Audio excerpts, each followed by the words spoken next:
Danful offers unparalleled, curated and bespoke tours across Africa for travelers seeking genuine cultural experiences, enriched with magnificent sights, sounds and flavors found on the continent. Each trip is reliably curated to ensure visitors are gifted with an immersive and authentic adventure. Whether you find yourself strolling along the charming white sand beaches of Sierra Leone, feasting on the mouth-watering delicious foods in Senegal, observing or partaking in various aspects of the Isheshe traditional system Ifa native to Yoruba land, Nigeria, with Danful, you will rediscover a fulfilling sense of kinship to the true heart of the motherland, her communities. Our core values focus on integrity, quality, safety, and sustainability. We are uniquely committed to assisting with the advancement of African infrastructure and promoting African businesses, so both travelers and the communities they visit receive beneficial exchanges. At Danful, we understand the importance of connectivity, and we have created a model which provides bespoke experiences based on your passions or hobbies. With us, expect a long-lasting spiritual bond between you and your destinations. Live, love, Danful, Africa. To learn more, visit danful.africa.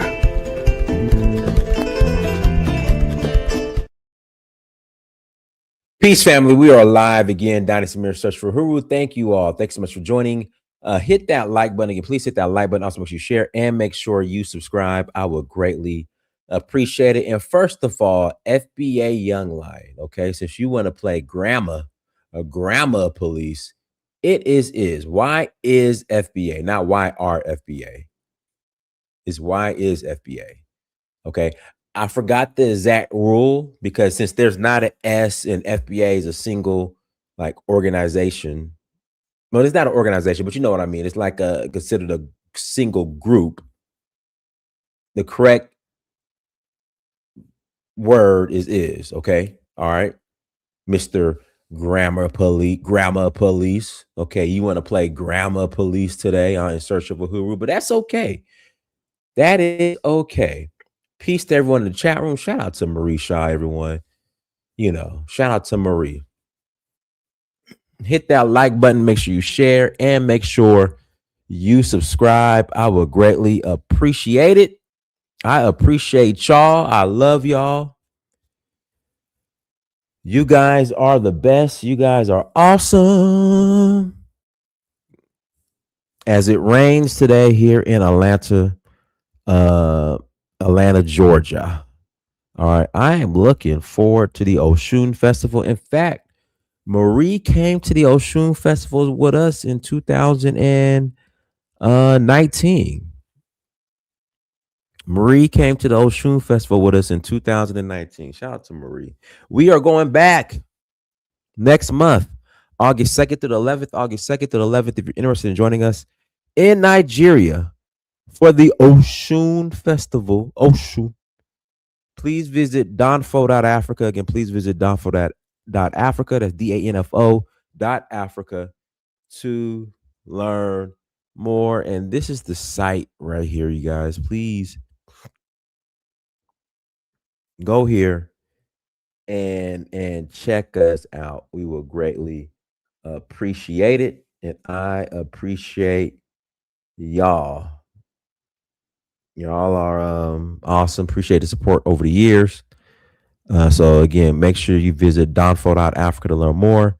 We're also going to Ghana and Ivory Coast. We're going to Zanzibar in September, going to Kenya in September, going to Ghana and Ivory Coast in November, as well as Sierra Leone in November, and Benin for the Voodoo Festival in January.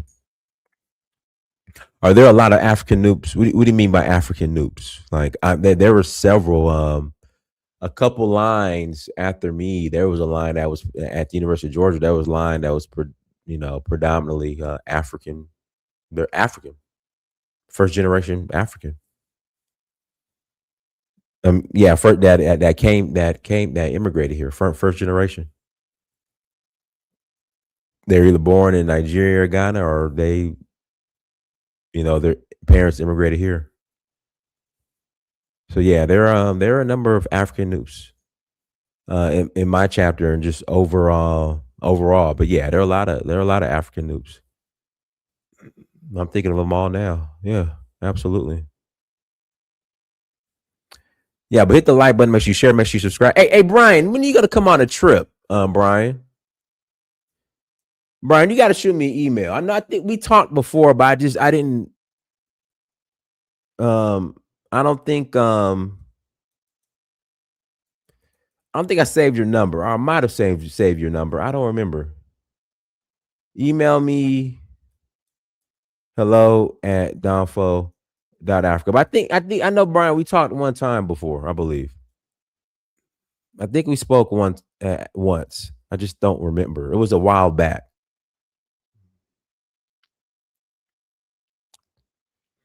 Man, you need to come to Zanzibar with us in September. That'd be perfect for you.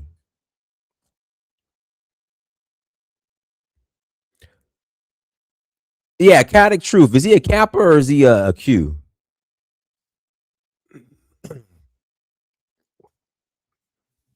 I forgot. Chaotic Truth. Is he a Kappa or is he a Q?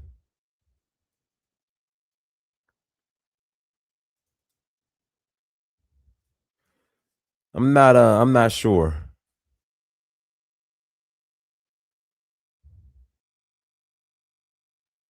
I think he's one or the other. I'm not sure. But yeah.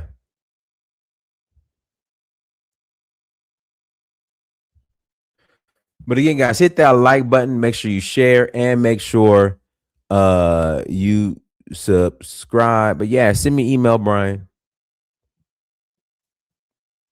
Um, what else we got going? Oh, when you go to Down for That Africa, click on documentary and stream the documentary. Again, when you say he's a perp. Oh man. Click on documentary and stream the documentary. I would greatly appreciate it. I appreciate y'all. No, I am in Atlanta, Georgia. And guys, remember I was complaining about how hot it was last week and the week before. It's cooled down and it's rainy now. So happy about that. Again, I'm happy about that. But it's supposed to get in the 90s again on Monday, but it's going to be in the high 80s for the rest of the week and in the 90s. I'm not your guys' weatherman. Dynast, stop making things up. What am I making up?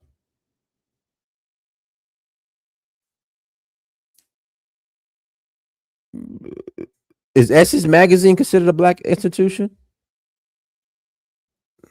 How can Essence Magazine not be considered a black institution?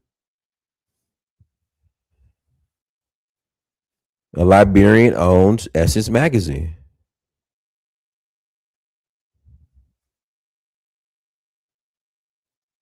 That's a black institution. And from what I've seen, it's still FBA are complaining about an African buying a black institution, which doesn't, which is interesting.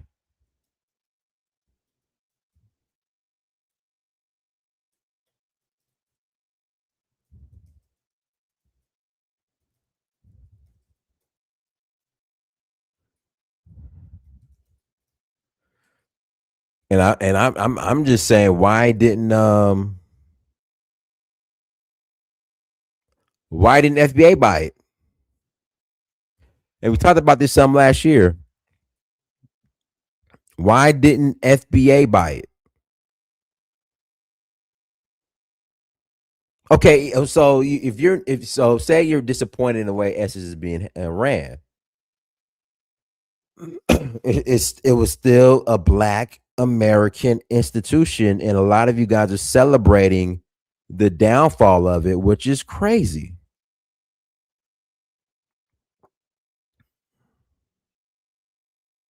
Like, why would you want a black American institution to fail? It doesn't make any sense.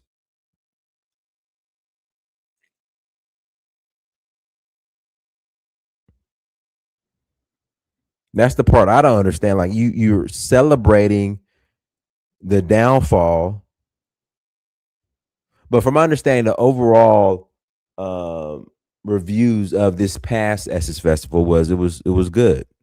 That's what I was told. But I don't understand why would you want it's like we celebrated Jackie Robinson integrating into the major leagues, and in that celebrating, our Negro leagues completely shut down, but we were celebrating it.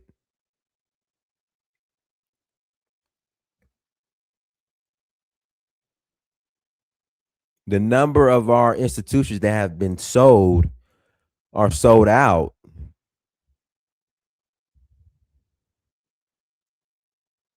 It needs to be studied, but you guys want to draw the line at Essence.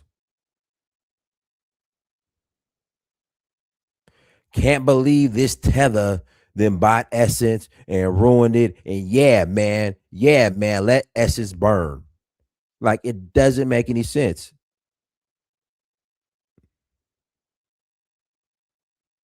And it was owned by white people for like 8 or 9 years before Richelieu bought it.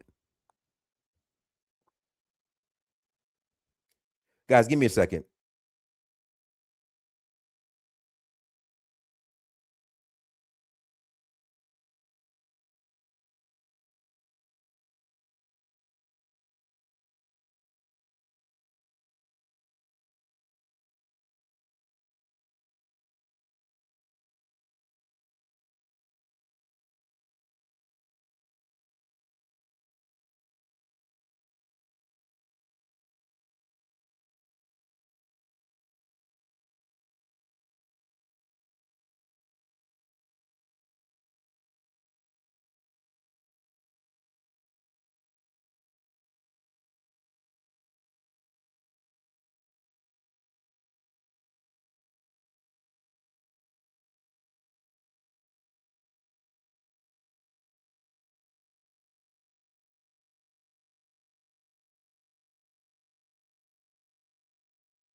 Hey guys, sorry about that. Sorry about that. I apologize. Also, guys, who was the lady that Madam CJ Walker? So the Madam CJ Walker estate, beautiful estate. In fact, let me pull this up. Beautiful estate. The Madam CJ Walker estate. Let me pull this up quick. Madam CJ Walker estate house. The mansion, beautiful mansion. Gorgeous mansion.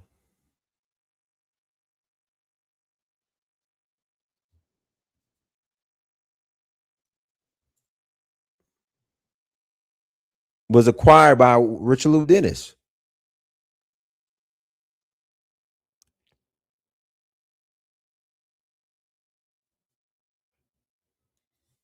So that's another institution. And don't get me started on BET and what happened to Jet. Well, I think Jet Magazine is well, it's not the Jet Magazine is not the same. I think they just do strictly I think Jet Magazine is does strictly online now.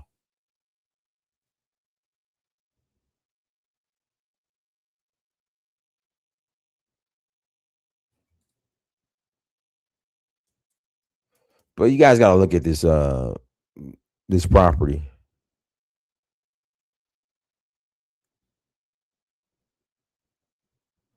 Oh man, it's a gorgeous property. I wish I could find. I'm trying to find just the. Well, here we go. I'll play this. So this was also Northern Richelieu Tool and Dennis. Equipment. Get serious.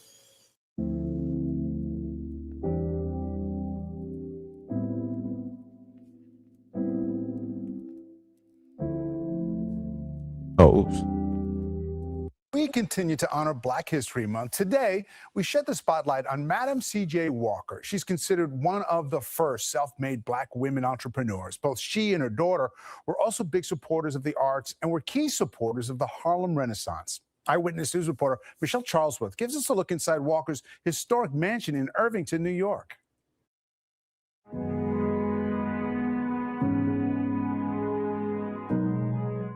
That's Madam C.J. Walker at the wheel. She drove her own expensive cars, plural, started her own hair care company, employed thousands of women, built her own mansion with every amenity.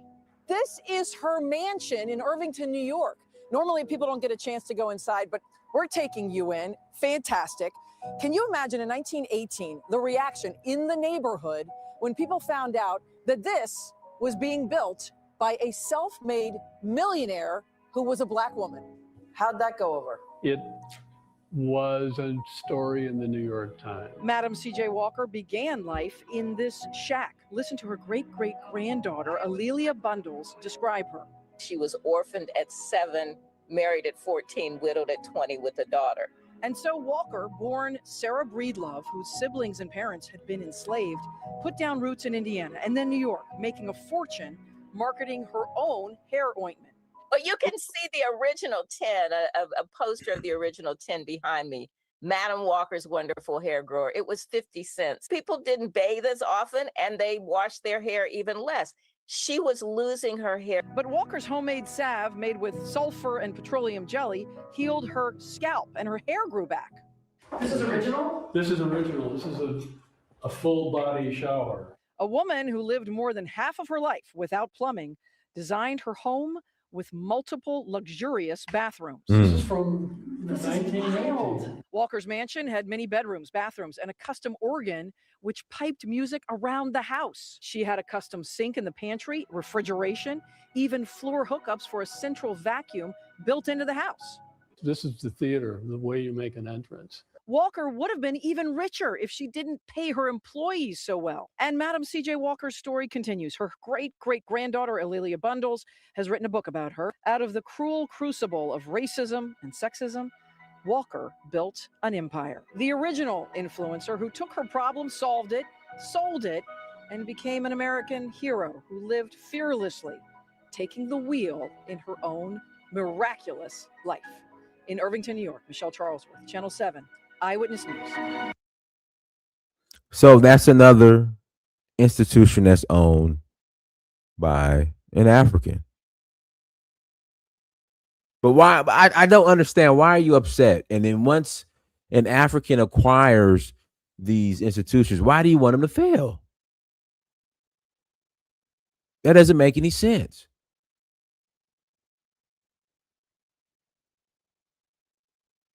I'm gonna put the link in the chat room and help me make it make sense. Yeah, she had a surround system back in the 30s or 40s, 50s.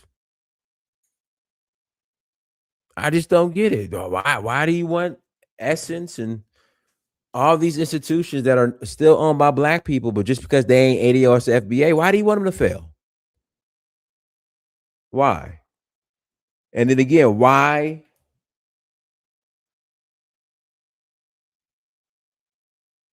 Why didn't FBA ADOS put the money up to acquire them?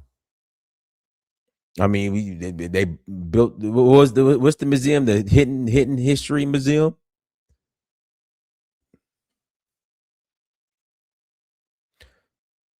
Put up money to get that.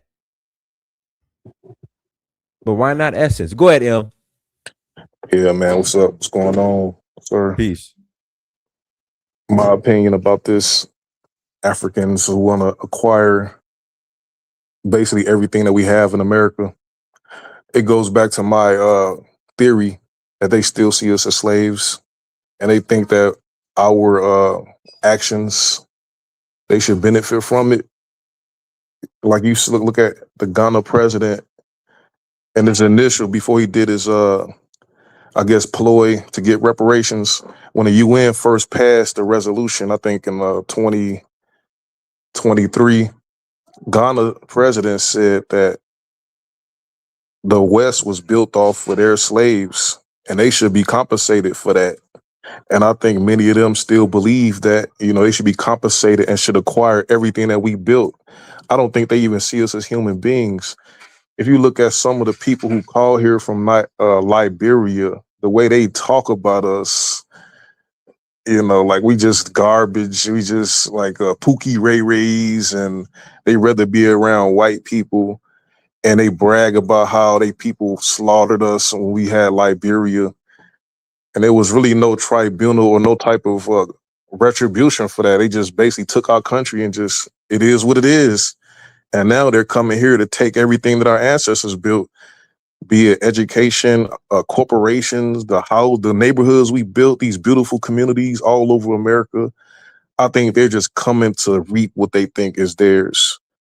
They're coming so to why take. so why are we selling it, and why are we not acquiring it? I mean, if you look at economics 101, when your business is suffering, you go bankrupt, and then it's liquidated by the courts liquidate it, and they auction your property off to the highest bidder.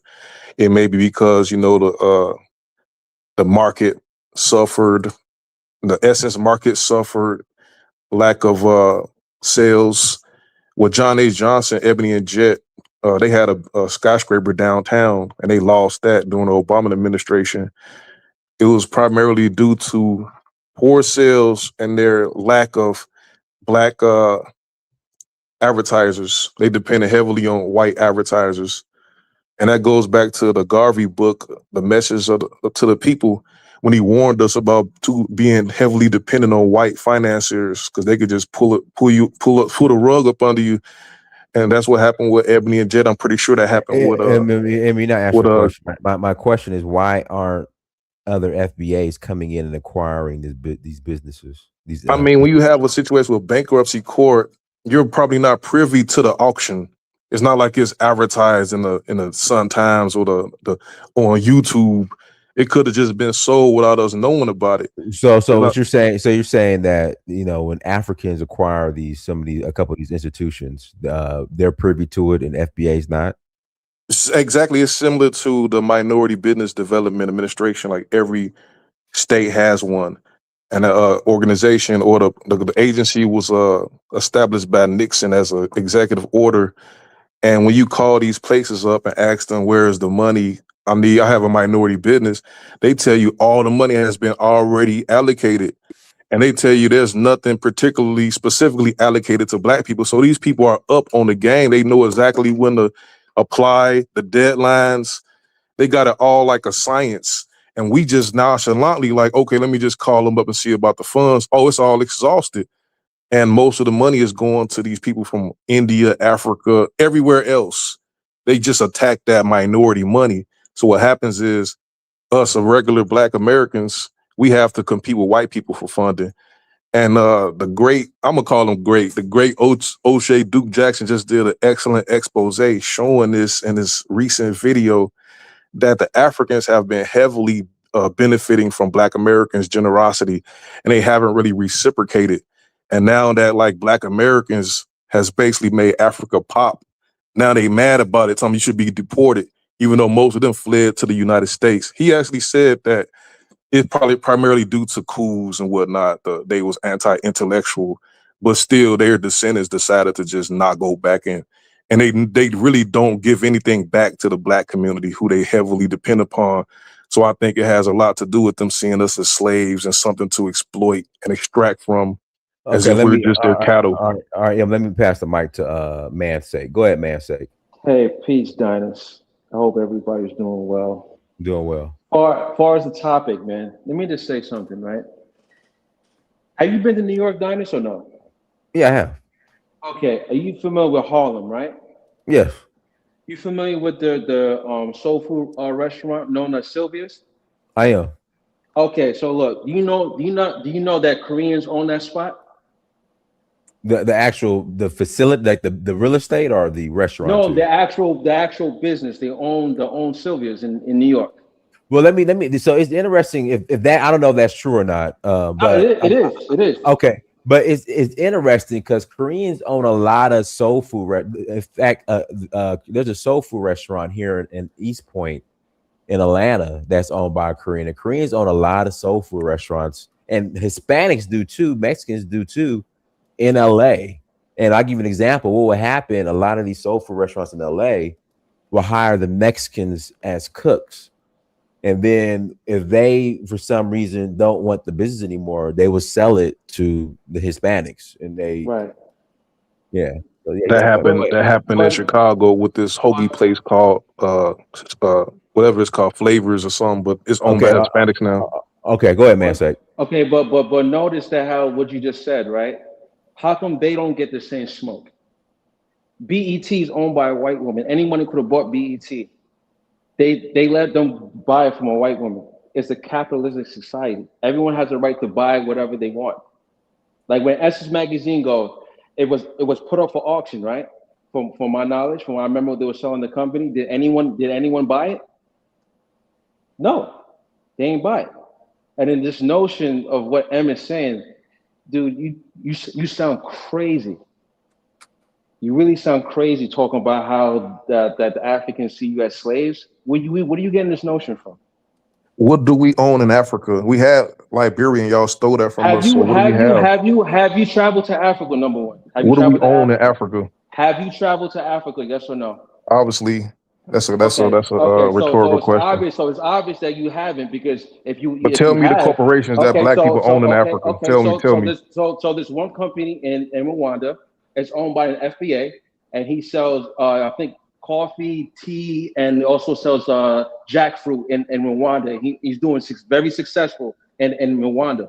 That's just one business owned by FBA. That's not even including the other businesses in Ghana, also in South Africa, and also different parts of West Africa. So if you haven't traveled, to say, hey, I don't know if they own any businesses, instead of making up lies on this panel.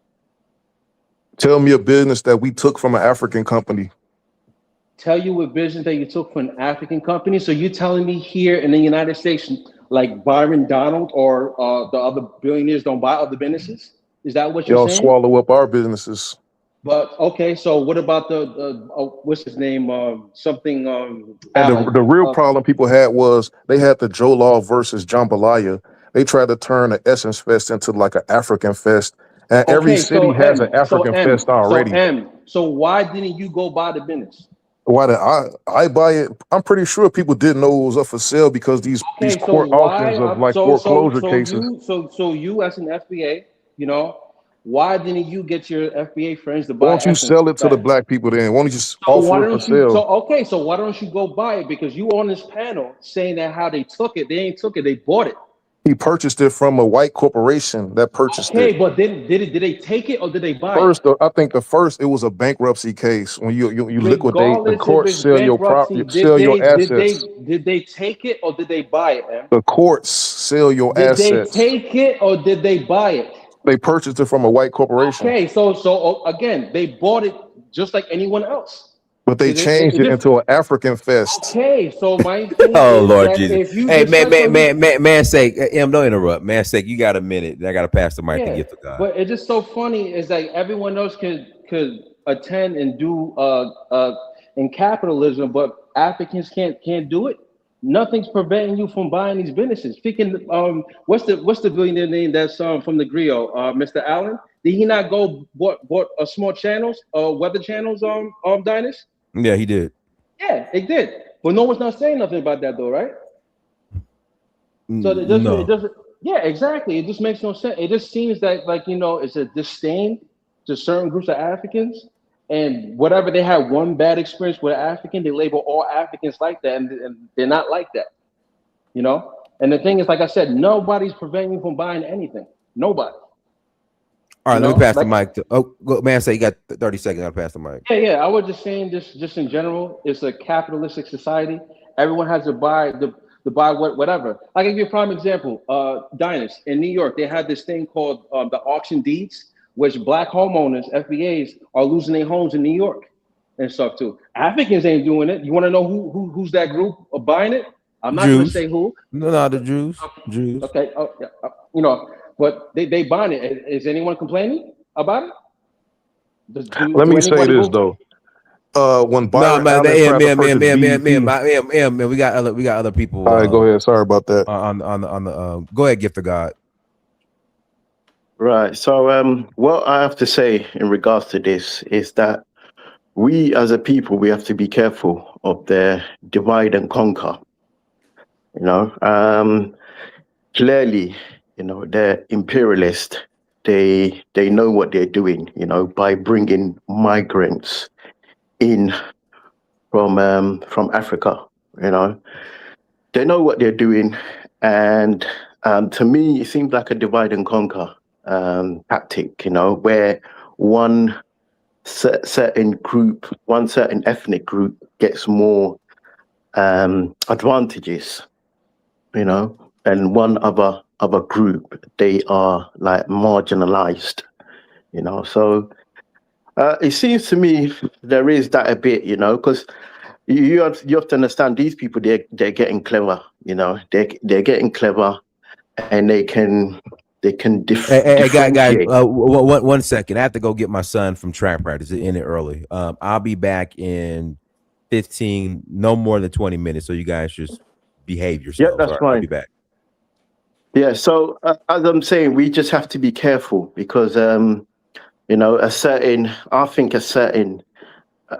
ethnic group, they may be getting more advantages, more benefits in ways of having access to things more than another black ethnic group, which obviously is causing some division and is causing a bit of conflict, And I understand where obviously Black Americans are coming from because you've got all this historical. Sites and historical foundations. Yeah, you've got all these historical foundations, and it can be, it can be a bit of it can be a bit funny, or it can be a bit unsettling. I have a question for you, brother. Go on. If somebody sells a product, if it's on sale, do you not have the right to buy it or not?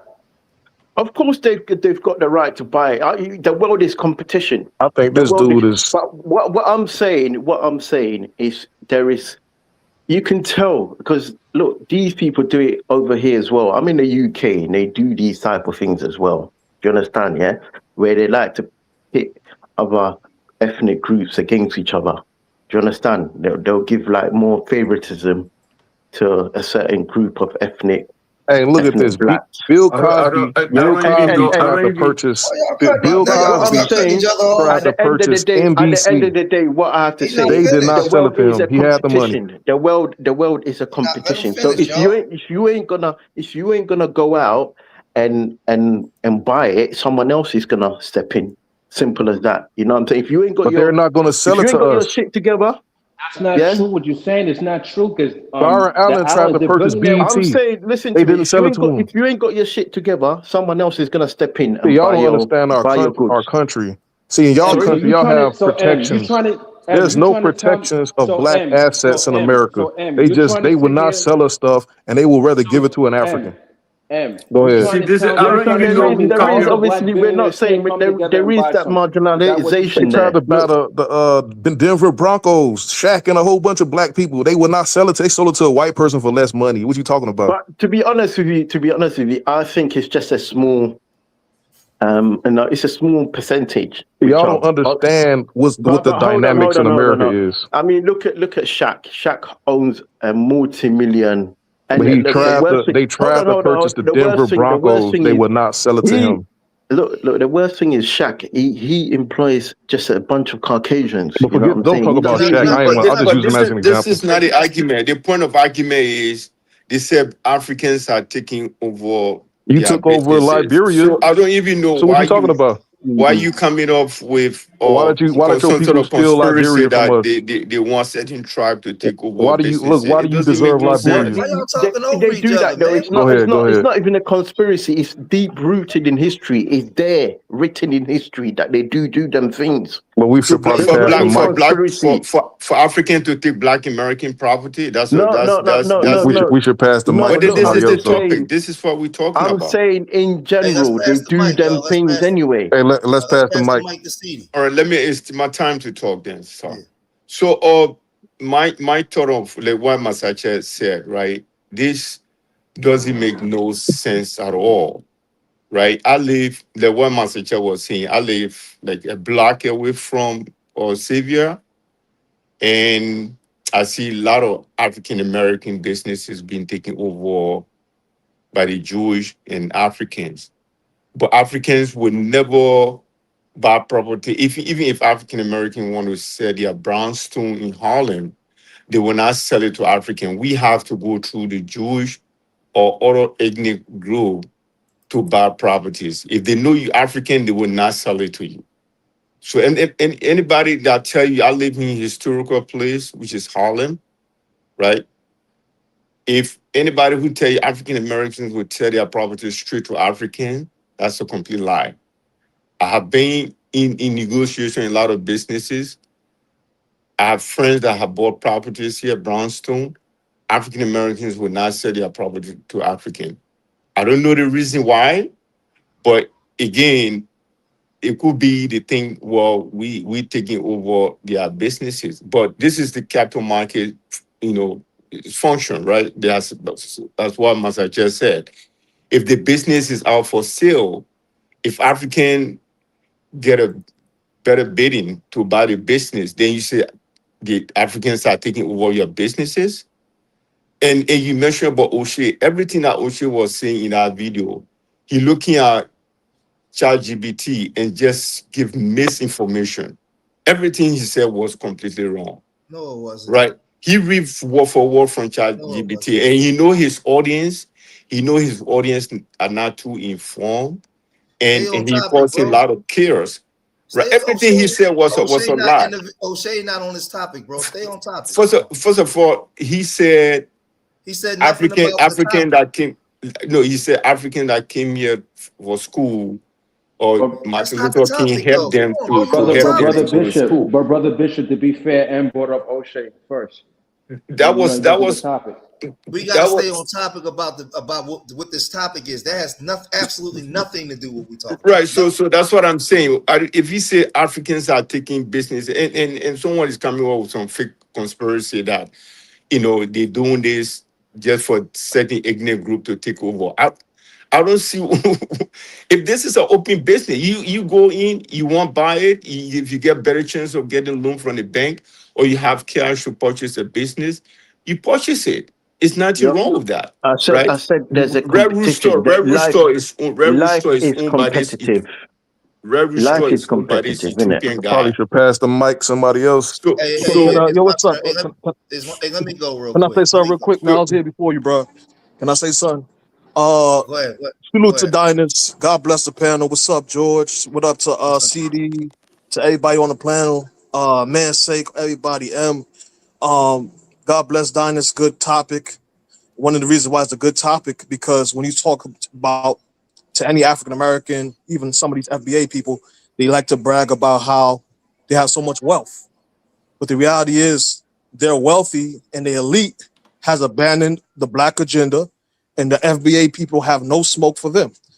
There's black people buying cars, watches, houses that they don't even live in, while there's African Americans in need of loans. Some people are foreclosing on the houses. There's Shaw University, I saw in a news article, as well as in the media. They're about to try to sell it. Where is FBA on that, right? And then people like M, he's trying to play victim. Oh, they only sell it to Africans. African Americans are way more connected in this country than Africans and Caribbeans are combined. So this idea that they don't want to sell to you guys and all that kind of goofy shit is a victim mentality. And CD's what he was saying last time is more relevant to this topic of the victimhood mentality. because M got that shit. M believes that Africans are somehow more celebrated and connected than they are. Meanwhile, they have more connections. They have more ownership over the institutions. They have more people in the Black Caucus. They have more population size. So it's a whole victimhood mentality. And the dumbass question M asks about what institution that African Americans took over in Africa. When you talk about Professor James Small, he was taking over a hotel. When you look at people like the guy who used to own BET, he had a bunch of resorts in Liberia. Yeah, So some Ben of the stuff Johnson. he's saying Yeah. is traditional victimhood narrative, and I pass the mic. That's it. Salute to the That's panel. Ben, Ben Johnson. Hold on, Ben CD, Johnson. it's Yep. not your turn. You went. Let me go. Now, when I hear these conversations, and it saddens me because when I come online, it just lets me know just how miseducated a lot of our people are when it comes to the Black world, period. So we sit here in America, and we have sellouts. And as a foundational Black American, a lot of us been calling out. We got names for our sellouts and coons and Sambos. We've been calling them out for years and talking about being contracted in with the dominant society. So we already know that. That's why we had a grassroots of Black Power revolution versus the Civil Rights movement. Like, this is nothing new. That's why a lot of people got to educate themselves on the intricate parts of our story and our journey here in America. I live in Philadelphia, the first Black Renaissance, not Harlem, not Brooklyn, Philadelphia.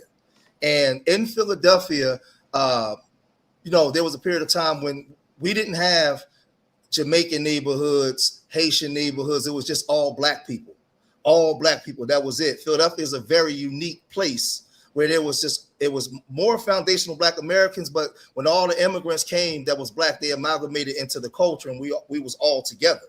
That was the unique thing about Philadelphia.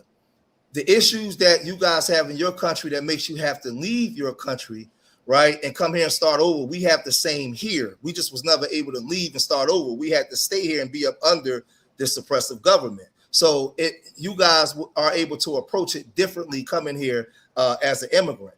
The problem is we're not what's the word I'm looking for? Sympathetic to each other's plight. We're competing against each other. Where in the Black world, when you go back to our grandparents' times, they understood the idea of Pan-Africanism and how it should work. So in America was the stomping ground. That's why you had a Marcus Garvey or so many black people that was not Black American flourishing here in the country. That's fell off because as time went on, immigrants that was coming here wasn't practicing Pan-Africanism. They was practicing separatism. So now we're in a place where we're competing and fighting against each other. So what I'm saying is, I'll say this: I'm not mad at any immigrant as a foundational Black American. I'm not mad at any immigrant that come here and want to make the best versions of themselves and buy up things and all that kind of stuff. I just need you to be more educated as to who we are and why you have the platforms to be able to buy them, because we wasn't always in this position. So I just think that we need to have more conversations in the Black world about our positions, because there's a reason why you guys are here, because of your corrupt governments and your own people. And we have corruption amongst ourselves. So neither one of us is any better than the other. So that's all I want to say. No, hold on. Can I ask you a question real quick? I think it might be mad. I want to ask a question too. Oh, go ahead, Christopher. I want to ask you a question. It's a quick question. My main point was this: who's more connected in America, the Caribbean, the African, or the African American? Well, you want me to answer that? I'll answer for you. African American, of course. That's my point. That's why he's trying to make it seem. He's trying to make it seem like we're more connected than they are. No, exactly. That's the part I don't understand. Don't ask it and start talking. Let me answer the question. The Black American is more connected, but again, I need you to understand what I'm saying. In this country, the same way the corruption is in y'all country and why you have to leave to start over, in this country, the majority of folk that's contracted in with the dominant society cannot get that money and give it back to your people. So when we teach on what they've done historically to us here in this country, you have to understand the nuances of how it works and why you guys can't achieve the things you do in your country. So yeah, some things can achieve, but as long as you're up under their system. So you'll look at maybe a Shaq, but Shaq represents 60 million people. So it's what I'm saying is it's a system that's in place. When you guys come here, you leave the country that oppressed you and you come and become the best version. I'm not hating on that, but I think that if you take our 10% and send them to your countries, we would flourish too. So we have to understand the way white supremacy works and how it attacks all of us differently. And then it puts us all in a fishbowl and have us fight each other. So Bishop, so it's not even 1% of African. Hold on, City, hold on. Let me ask Brother Bishop a question. So you just brought up white supremacy, right? So can we both agree? I can't hear you. All right, can you hear me now? Wait a minute. Let me turn my system on. Go ahead. Say what you said. All right, you can hear me, Bishop? I can hear you. Okay, so can we agree, like, for example, right? You have... I can't hear anybody. He went out. I would say this, though, if I get a chance to speak. I would say when a guy say victim mentality, that goes with my theory. Africans see us as slaves. I didn't finish what I didn't finish what I was saying. Go ahead. Okay, so I was saying, right? You know something. I was saying. Hold on. Give God, hold on. So Mali got sanctions placed on them, right? Burkina Faso got sanctions on them, right? So when Nigeria went and they got their sanctions and stuff, whatever, not only that they got sanctioned by ECOWAS and AU, they also got sanctioned by the United States, and they also got sanctions by the EU. They purposely tried to sabotage that country to the point that the country got destabilized and they couldn't feed themselves, right? So we both can agree, right, that there's certain entities in play that want to wish the downfall on black people and black countries. Can we agree to that? Yes, 100%. Yeah, absolutely. Yes, 100%. Okay. Hey, let me say this to you real quick, man, to add on to what you're saying, just real fast. Those countries that come with those as rich in natural resources, they keep them dilapidated for a reason to stop them from developing themselves, right? We know that. And then they also keep us in certain positions to stop us from developing. They learned from the 40s and the 50s on what happened when you start bringing the groups together and how the Black Power movement and Civil Rights movement worked globally. Right, because remember, Black Power was a global phenomenon. It wasn't just in America. So we got to study the history of what they've done. Can I speak now? I got you. Let me say one more thing too, right? So you got a guy named Ibrahim Traoré from Burkina Faso, right? They have a thing called the IPN Farafina, which means the Black Institute for Black People, right? It was a thing that started from Thomas Sankara when he came to Harlem, when he met up with Professor James and Dr. Jeffries, right? So Thomas Sankara, yeah. So after he died, he revitalized that institute. So right now, what they're doing is they're teaching Black history from all over, including what's happening inside the states. So I just want to make sure that you're aware that over there in Burkina Faso, they are talking about Black history all over, including what happened. And one of the things you guys always say that Africans come over here. The entire African population, not even 1%, not even 0% of African population is here. Less than 3 million Africans in America. We have billion population in Africa. So when you talk, it make you sound like let me say Africans this, though. are coming here, which make no sense. Hold on. Let me say this, though. Make no sense. Now, when the bishop brother spoke, he said that if we're left alone, we will flourish. That's assuming that we're somehow equal. That's true for us. Like when we went to Liberia, we built that country into a modern paradise. When we was left alone after slavery, we was able to build without anybody's help. We don't see an equivalent in Africa. Like you say, Nigeria is heavily dependent on sanctions. What do you think Jim Crow was? That's a sanction, and we still flourished. I don't think we're equal. Go ahead. You are aware that the GDP grew in those countries. They control the resources. You are aware of that. You can still flourish without that. You still depend on European dollars and trade. It's not self-sufficiency. You always have to be adapting. You get me? Life is about adaptability. But when you look at Oklahoma, we was totally excluded, and we was able to build a functioning. We had trains, railroads, just like in Liberia. Why can't y'all do that without white people? And let me ask you a question, right? How do you think the AS was able to get weapons? You know you can't buy. You still making excuses, man. No. I'm asking. We are not the same because 2 years after we was enslaved, we was able to build cities. Like y'all still can't do it in 2026. You still need the white man to come in and do something for you. Answer my question. how were they able to buy weapons if their financial You system can is make your blocked? own weapons if you had like No, you knowledge can't. and Okay, technology. so let me What's answer the the excuse? question. You got all these Hold on, no, educated hold on. engineers all over the So world. hold Why do on. you Let need me somebody to sell you weapons? hold on. No, listen. So Why can't you let me answer. manufacture weapons Let with me all that iron ore you got over there? let me answer the question for you. My thing Okay, is, I let me think Africans are so jealous let me because let we me was able to let run me answer circles the around question. them Let me answer the after being question. slaves. Go Let me ahead. answer the question for you. Let me answer the question. It's just an excuse you're gonna make. Let me answer the question. Okay, thank you. So they were able to acquire those weapons because they had the resources. It's called a borrowing system. So what happens? They don't use dollars. They don't use CFA. They use their gold to buy those weapons. But why can't you Okay, make so them yourself? Why do you need the white man to sell you weapons? that's what they're doing What's right wrong with you? now. That's what they're doing right now. What are your mechanical engineers are for? What is wrong with you, man? Why do y'all need the white man to do You have everything to for you? understand. Are you gonna let me finish? Let me We finish. keep telling you that They we've been through a currently You making hold Holocaust. excuses, on, man. different God. Do you Hold know how on. many inventions we Hold made in on. America after slavery? They are We was able to manufacturing. invent technology and Are develop you gonna listen? technology Are you without gonna listen white to what I people. gotta say? Are you gonna listen to what I gotta say? So let me speak. Go ahead. Let me speak. So, like I said, they are in the process of doing local manufacturing for weapons. Right now, But they're it's on in phase 2. 2026. Like you should have did that 200 years ago. How can they do that if they were I'm gonna tell you about guys, Niger. I'm back. I'm gonna tell you about Niger. No, hold on, Niger I'm was back. too. I'm back. Y'all gotta. I'm back. There you go. Okay. Who hasn't spoke yet? All of us did, but we all spoke. But I was responding to M because he was saying that why the Africans ain't building right now, and I'm trying to tell him that they are, and he's cutting me off. But I'm trying to answer his question. Okay. Okay, but What'd you say? Oh, go ahead and answer. Okay, I was just saying to him, if he was aware, Burkina Faso has a thing called Faso Mabel. Every day, 24/7, they're building roads and highways every single day, 24/7, day and night and day and night. And what they're trying to do is the AES is going to connect their roads, their highways, and also they have an investment bank which they invested $895 million. So M, tell me, if they're not doing so well, where did they get that money to put that money inside the bank? But this is Can too you answer me late. that?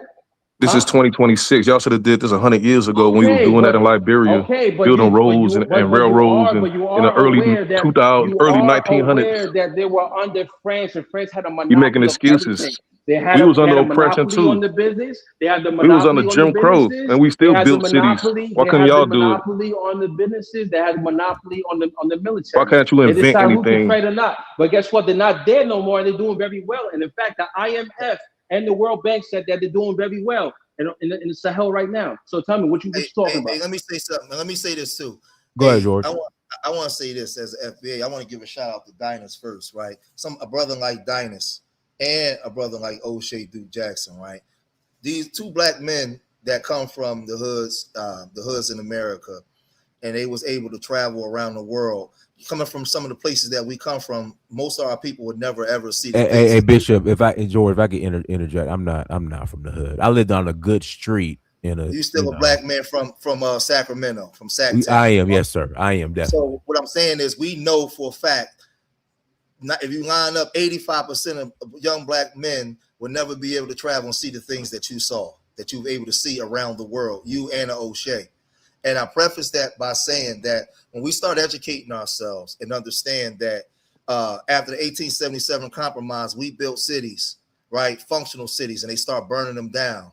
We got over 4,000 lynchings in this country of landowners, business owners, children, everything, all the way up and damn near to 1970 on what we was going through here in this country. But over there in Africa, when you study Africa, they didn't have militaries to defend those resources that they come. So they was under the foot of the British and the French, and those countries that was rich in resources that moved the world was kept dilapidated for a reason, to stop them from developing themselves. So there was no Nigeria or Ghana or South Africa. All that stuff is controlled by colonial still powers just behind the scenes, the same way we were still fighting here. The problem that we have is also, man, they had their own independence movements and the right to self-rule. Hold on. You was talking about how we undermine. How do you just cut me off while I'm talking?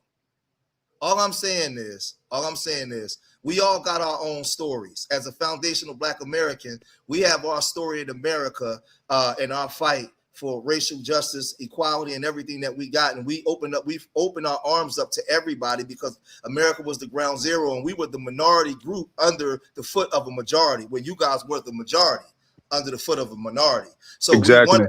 we wanted other groups to come here and help us fight against white supremacy. And for a while it worked early on, but at some point it stopped. So in these conversations, I think that we because I study history and I consider myself a historian, I respect y'all story, but I need you guys to respect our story as well, because you guys were able to leave an oppressive government and come and start over. If you take our 10% and send them to your countries, they will flourish too. I think if we sit and we start to respect each other's story and understand each other's stories, the conversation ain't that complicated.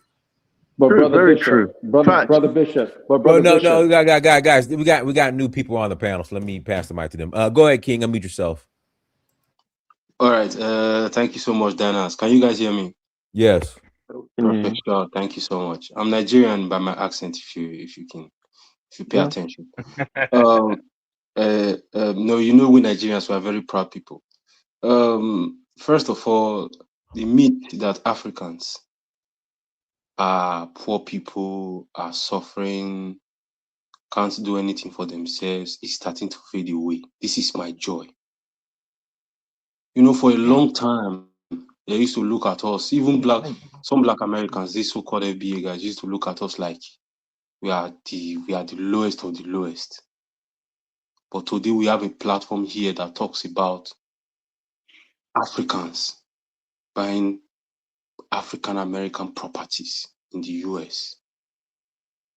This is fantastic. That make you feel good? No, it makes me feel good. It makes me feel good. I told you. It makes me feel good.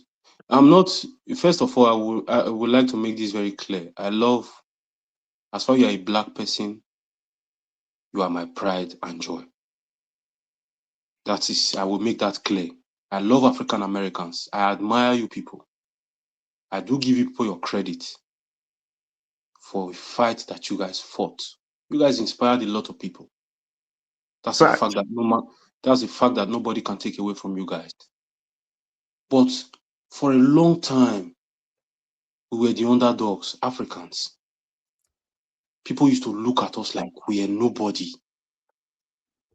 But today, if you are talking about Africa, we are included in the conversation some way, somehow. We are just coming up. Give us time. You are crying that we bought this now. This is just little. Give it time. If we are able, if the White House is for sale, we will buy it. Just to prove a point. Just to prove a point. I'm telling you guys in this house. My theory has been proven. I have to say, my let theory me is true. Let me come in. Hold on. Let me finish, brother, please. Go on. Yes. If the White House is for sale, we will buy it. Just to prove a point to you guys that you want it because we built it. No, that is not my problem. I'm not. See, Oga, listen to me. The white man will not sell that land. You understand that? Let me finish what I'm saying, Oga. Oga, I don't have any problem with African American. No, me, I don't care. That's why you are black. If you know about Nigerians, you will know. That's why you are black. You are my brother. I don't care even if you are half black. It's not my problem. You are black like me. I love it. And why you have such discontent, you got a bit of discontent. Let King. You got 45 seconds. I gotta pass it. Okay, sir. Thank you so much. For me, as far as you are black, I am satisfied. I am happy. Black Americans, you can abuse me the way you like. You Africans, I don't care. As far as you are, a black person. It's another black person. But let a white person do it. Then you will know the madness in me. But that's aside. My own is, I'm happy that Africans are finally being featured in the movie. That we are no longer considered poor people. We are no longer considered the underdogs. The world can see us now and they can't avoid it anymore. Thank you so much. That is just all I came up to say. No problem. Appreciate you guys. Hit the like button. Let me share these super chats. JC thank you for the $1.99 holla. FBAs have no problem whites buying their crap. Oh, massa. Pape 55602. Thank you for $10 holla. How many videos are there on YouTube of Black Americans moving to Ghana, Kenya, etc., and buying land to build? Most of these locals will never afford to do those things. Stop crying, my G. All right, go ahead, TT. Oh, yeah, how you doing? Hey, Good. Dennis, have you spoken yet, though?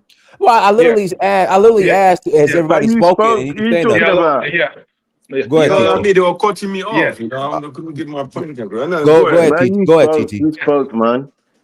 Yeah. So the black people in America, the black people here, they came from the west coast of Africa. So in my mind, it pains me when I hear black people in America talking bad about African people. When there were people that came here, they came in chains in the west coast of Africa.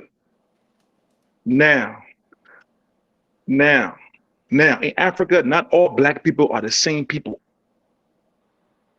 Everybody, the people in West Africa, if you look at them and you look at the people the black people in America, they look alike because they are the same people.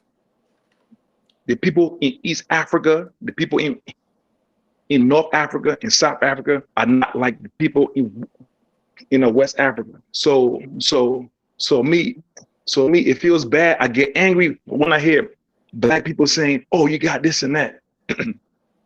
You know, and like black people do not sell black people. Okay. You will not sell your mother in slavery. Facts. You will not sell your friends in slavery. So who will be there to fight in the army? Who will be there to cook the food? Now I mean, who will be there to cook and to be the doctor in the medicine? A different race of black people sold a different race of black people. So this whole thing about this and that, we all have a common enemy. And the common enemy is the men that run the world. And the men that run the world, he controls all the money on earth. He controls all the nuclear bombs. You know what I mean? The guy control everything on earth. And we arguing amongst each other. It makes no sense. Know what I mean? And that's what I had to say on that issue, All right, go ahead, Passport King. Good evening, guys. Can you hear me? Yeah, go ahead. Can I be heard? Is it coming through clearly? Yes. Good evening, everyone. All right. I'm going to get right to the prompt. Why is FBA mad? Foundational Black Americans, Africans are buying Black American institutions. That's a bit of a bait question, but I'm going to get right to it. No, we're not mad. If anything, this is actually an excellent teaching lesson because it's helping to dispel the myths of the supposed superiority and intellectual prowess of other groups that's been falsely assigned to them. Let's cut right to the chase. Let's take the key example. Let's take Essence, the magazine at Essence Fest. 2 years in a row, Essence Fest is a major flop. And it's not just the fact that, the ticket sales are low, attendance is low. That's a given. It's a flop to the point where they're losing money, big money, meaning like hundreds of thousands into millions of dollars lost 2 years in a row where they can't even afford to pay the vendors. They're owing the city money. This happened 2 years in a row, even this year. So they may not even have it. Where's the proof? We mean, where's the proof? It's already been posted. People's put up videos. It's a major flop. I'm just checking right now. I don't see anything there we talk about. Last year, let him finish. Go ahead, Passport King. So to tie it up, you talking about where's the proof? It's already documented. So this has helped dispelling the But besides the fact that it's losing money, here's the issue with the Essence Fest that kind of ties in to how some diaspora immigrants act in terms of buying Black businesses that was originally created or institutions. They want to take institutions that were started by Black Americans, whether you want to use the term FBA, you want to use the term ADOS, you want to use freemen, but we understood to be this U.S. slavery descendants. And they want to come in and say, oh, this is cool, but then they want to, for lack of a better term, Africanize it. And now see, people listening now, I know some of them are triggered because they have such, low self-esteem, and they think I'm using African and as a negative. I'm not. But African culture is foreign to Black Americans. It's foreign to America. So when you're trying to force a foreign culture into the United States, it's going to be rejected, not just by Black Americans, but by all people. This is why Essence Fest is failing. So when they try to take Essence Fest and they do stupid things like Jollof versus Jambalaya, and then they shock that people push back, and they see 2 years in a row their attendance is failing, they can't figure out why. Well, guess what? Let's say, excuse me? No. What happened? No, someone said something. Because you're lying. No. What do you mean I'm lying? No, go ahead. What did I lie about? No, go ahead. What did I lie about? Clarify, please. Oh, so you're just gonna spout out random things because you don't like what's being said? I'm just checking on everything right now. You look like you have no knowledge of what you're talking about. It was not me. It was not me that said you a liar. No, I didn't say you said it. I know who said it. City just said it. I'm trying to ask him, what did I lie about? Yeah, I'm checking everything right now. All you're saying, it makes no sense. So you're saying that Essence Fest has been a success last year and this year. It doesn't owe money. Did I lie about that? When you said they're feeling, are they struggling to make a revenue, or what are their net profit? What is their balance sheet? Because you have no idea when you say business failing. We can't have no idea. Because you know what? Because the reason I'm telling you that there are businesses that have a lot of cash on their balance sheet, and they are not generating revenue. While you're trying to form a coherent thought, I'm going to make it easy. Because what your analysis is based on. I'm going to pull up the article showing from last year. No. Which part of the balance sheet that your analysis is based on? To the city. So you're saying that didn't happen? No. I'm saying if you say business fail, let's say for example, right? Apple right now. Hold on. No. Let me explain when you say business failing. You can't make a general statement like that. It's not your turn. Go ahead, Passport King. Okay, I'll get that article in a second. But you know what? Because the diaspora immigrants, I know y'all deal with self-esteem issues and self-hate, so you get sensitive to any criticism. Let me take a very brief sidebar and explain to you what delineation is. Delineation is not about attacking Africans and Caribbeans. Delineation includes everybody. Right now, there's a simultaneous boycott of Asian businesses. Now, some in the Asian community at the very start of it, some of them was bold enough to talk greasy online. They marked it. They thought it was a funny joke, right? Some of them was talking real greasy. Well, guess what? It's barely a month and a half since the boycott of Asian-owned businesses in Black communities. You don't see any videos of them online talking greasy and mocking it no more. In fact, there's been way more videos of different Asians coming online, copping pleas and saying, hey, we shouldn't all be punished because of what Rick Child did. All Asians are not the same. We all practice this. Some of them even trying to pull. Passport. Not online talking. That's a good thing. Get back to the topic, Passport. And if this Asian boycott get back to the topic. Get back to the topic. I don't think you can hear me. Get back to the topic, Passport King. I don't think you can hear me. You just rambling now. So I wanted to say in terms of hold on. He's back. Passport King. I said get back to the topic, and you just kept rambling. Okay, I couldn't hear you for a second. Well, I was just using the Asians. All right, well, we're over the Asians. Let's get back on topic. It's not about attacking the diaspora because they like to play victims. They think any legitimate criticism or analysis, oh my God, you hate us Africans, you hate us Caribbeans. Why are you attacking us? You can't have unity and you can't have cooperation with people that think that way. That's a very immature level of thinking, and that's at the best. The worst case is a parasitic form of relationship where they just want to take and extract and give nothing in return. So, and to bring it back to the Essence Fest, that's why Essence Fest has been a colossal failure 2 years in a row. And let me land my plane here. The so-called guy who allegedly brought what's his name, Dennings or something, whatever. Does he actually really own Essence, or is he just a puppet and a front man and other people are behind him? I haven't had a chance to look into it, but my intuition is he's nothing more than a tool. And you know, obviously he got that Carolina Wanga to run it, and she's run Essence into the He's a ground. puppet of Unilever, magazine. the person who My owns feeling Nigeria. is he's not even the real owner. He's just a front man, and there's other people behind him.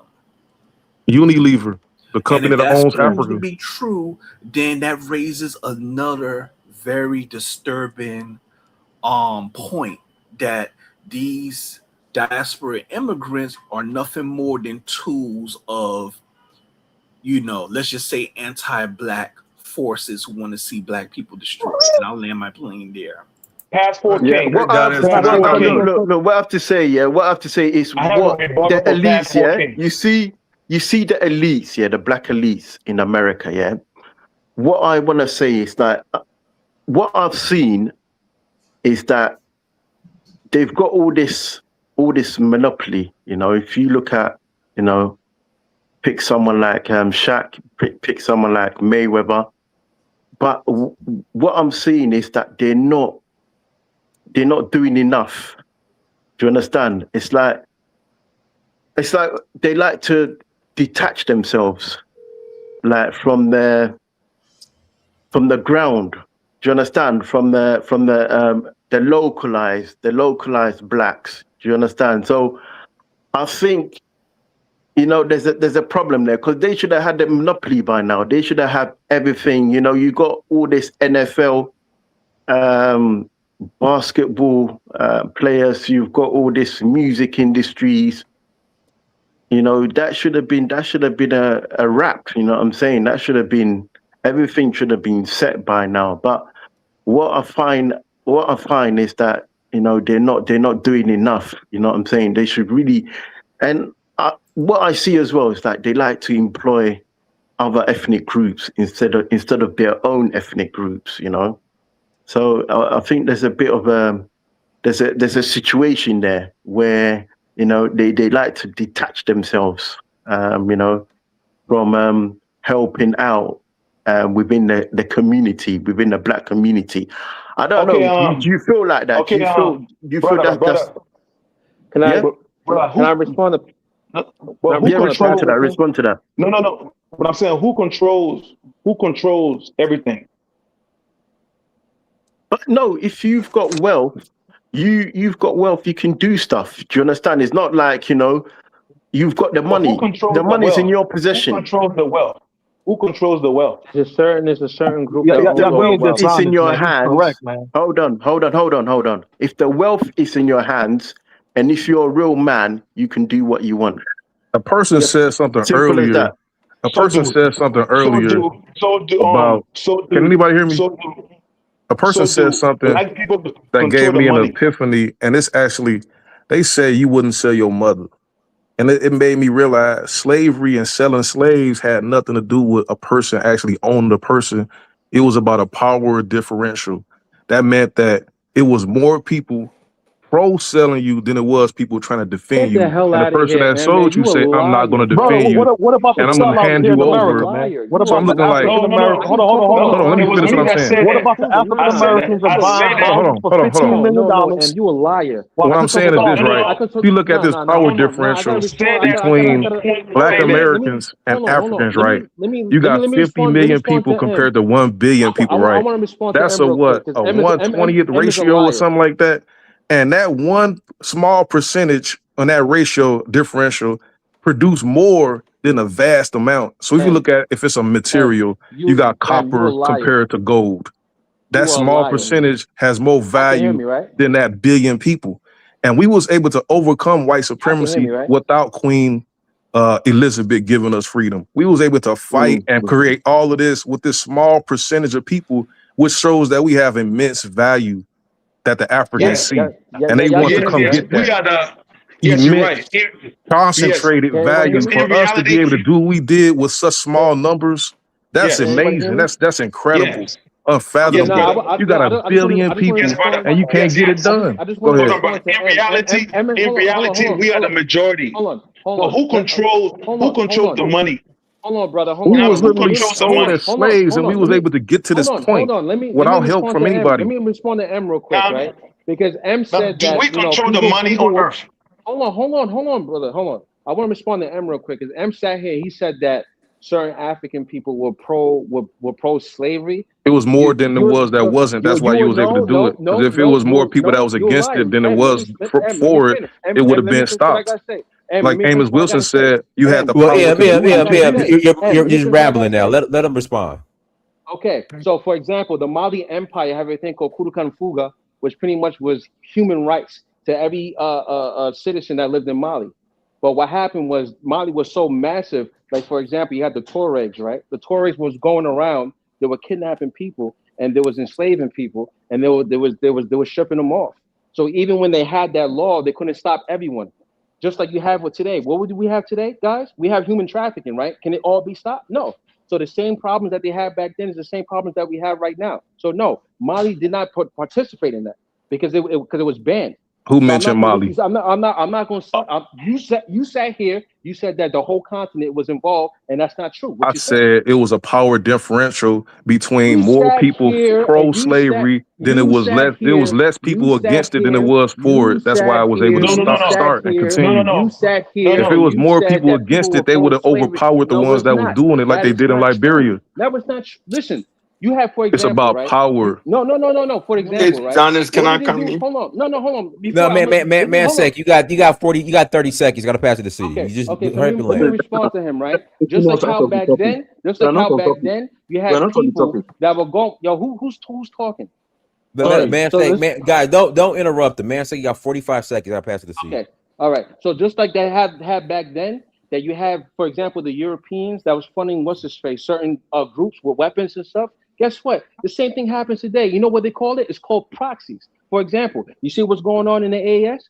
How do you think 12,000 went and invaded in Mali? Those are called proxies, right? So the same thing happened back then. No one didn't sit there and thinking was pro-slavery. That sounds crazy. I can't speak for every country, but I speak for the Mali Empire. They was not pro-slavery. They was pro-sovereignty. They respected everyone, even male, Explain female, Gory Island. all that. Oh yeah. I'm talking about the Mali Empire, bro. I never mentioned the Mali Empire. You sat here. You said there was more people that were pro. All right, y'all. I got to pass the mic to city. Go ahead, city. Hey, Dynast. Hi, everybody. Yeah. So my thought on why African Americans believe that Africans are taking over their properties, they are buying businesses. We live in an open capital market system, right? So if you have the resources to buy business, to manage it, yeah, you have all right to manage it, right? So, and I live in Harlem, so I see a lot of time African Americans, when he's selling their property, they will not sell it to African. They will prefer selling it to the Jewish people. So if you see a lot of African in Harlem, they will tell you, say, well, we bought our properties either from the Jewish or from the Chinese or the Koreans, right? So having direct business contact with African Americans specifically in Harlem, I've not seen it before. I'm not saying it's not there, but every negotiation that I've heard about, that have taken part in, you buy it from the Jewish person when they buy the brownstone, they renovate it, the Africans will put money together and buy it. So saying that we taking over businesses for African American doesn't make sense. First of all, who have more access to resources, right? Who have more cash? So the only business that's standing up in Harlem is Magic Johnson Theater. All these NBA players that you guys have, all these rich people, Harlem is being taken over. And it was through who? People that charged Rango, that were representative, that sold all these properties to white folks. Only a few were sold to African. But because it being some sort of self-hatred, and now that's why they're saying, well, Africans are taking over properties. And I want to respond to Pastor King. First of all, you can't just look at whole corporation to say they are failing. You have no knowledge how to analyze the balance sheet of a corporation. There are businesses that may not be generating revenue for 2 years, but their bottom line is profit. They still make profit on the income statement, and they still have enough cash to pay their employees. So if you come with a general statement like that, you have no knowledge. Let us say, for example, Apple right now, right? Apple been struggling with revenue for years. When they came out with iPhone 17, they started generating revenue. But when you look at their balance sheet, they have enough cash. They're making profit, but they're struggling when it comes down to revenue. That doesn't necessarily mean they're Then why failing, didn't SS right? Fest owe So almost $2 million last well, year? but that's what it's normal. That's a No, normal that's not system of normal. That's business. failure. Business can have the That is net loss, that but is that doesn't for mean it's not failure. functioning. I don't. You have no knowledge on that. I'm And it's not going not, to do that. and that means SS Fest and SS is not functioning under whose quote unquote leadership. All right, you go and show the balance sheet of Apple to anybody if they be making profit. And maybe you understand it. You have to look for someone who can analyze that number for you. You have no knowledge. Question: Who's running This is my time. Let me finish, then you will give me questions. Also, now you. But wait a minute. You say I No, don't no, know. because you're not everything that you say make no sense. You just say they just failing. It's a straightforward Based on what number? What is the number? What are you basing on your number on? Is it revenue? Is it a net profit? Is it a cash? You think that's success? Are they able to pay their employees? They have enough cash to pay. You think so only you have no how to analyze businesses. It doesn't make sense. Right now, when I tell you say Nvidia stock is falling, does that mean Nvidia don't have money? No. You can't compare the two. This dude comparing Essence to Apple and Nvidia. That's not crazy. making no sense when you come down comparison. So that's what let me finish. So that's what I would say. $2 million to the IRS. Is that a form of success?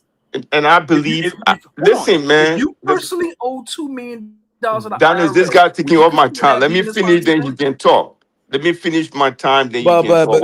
But CD, you do realize you were doing the same thing to him, right?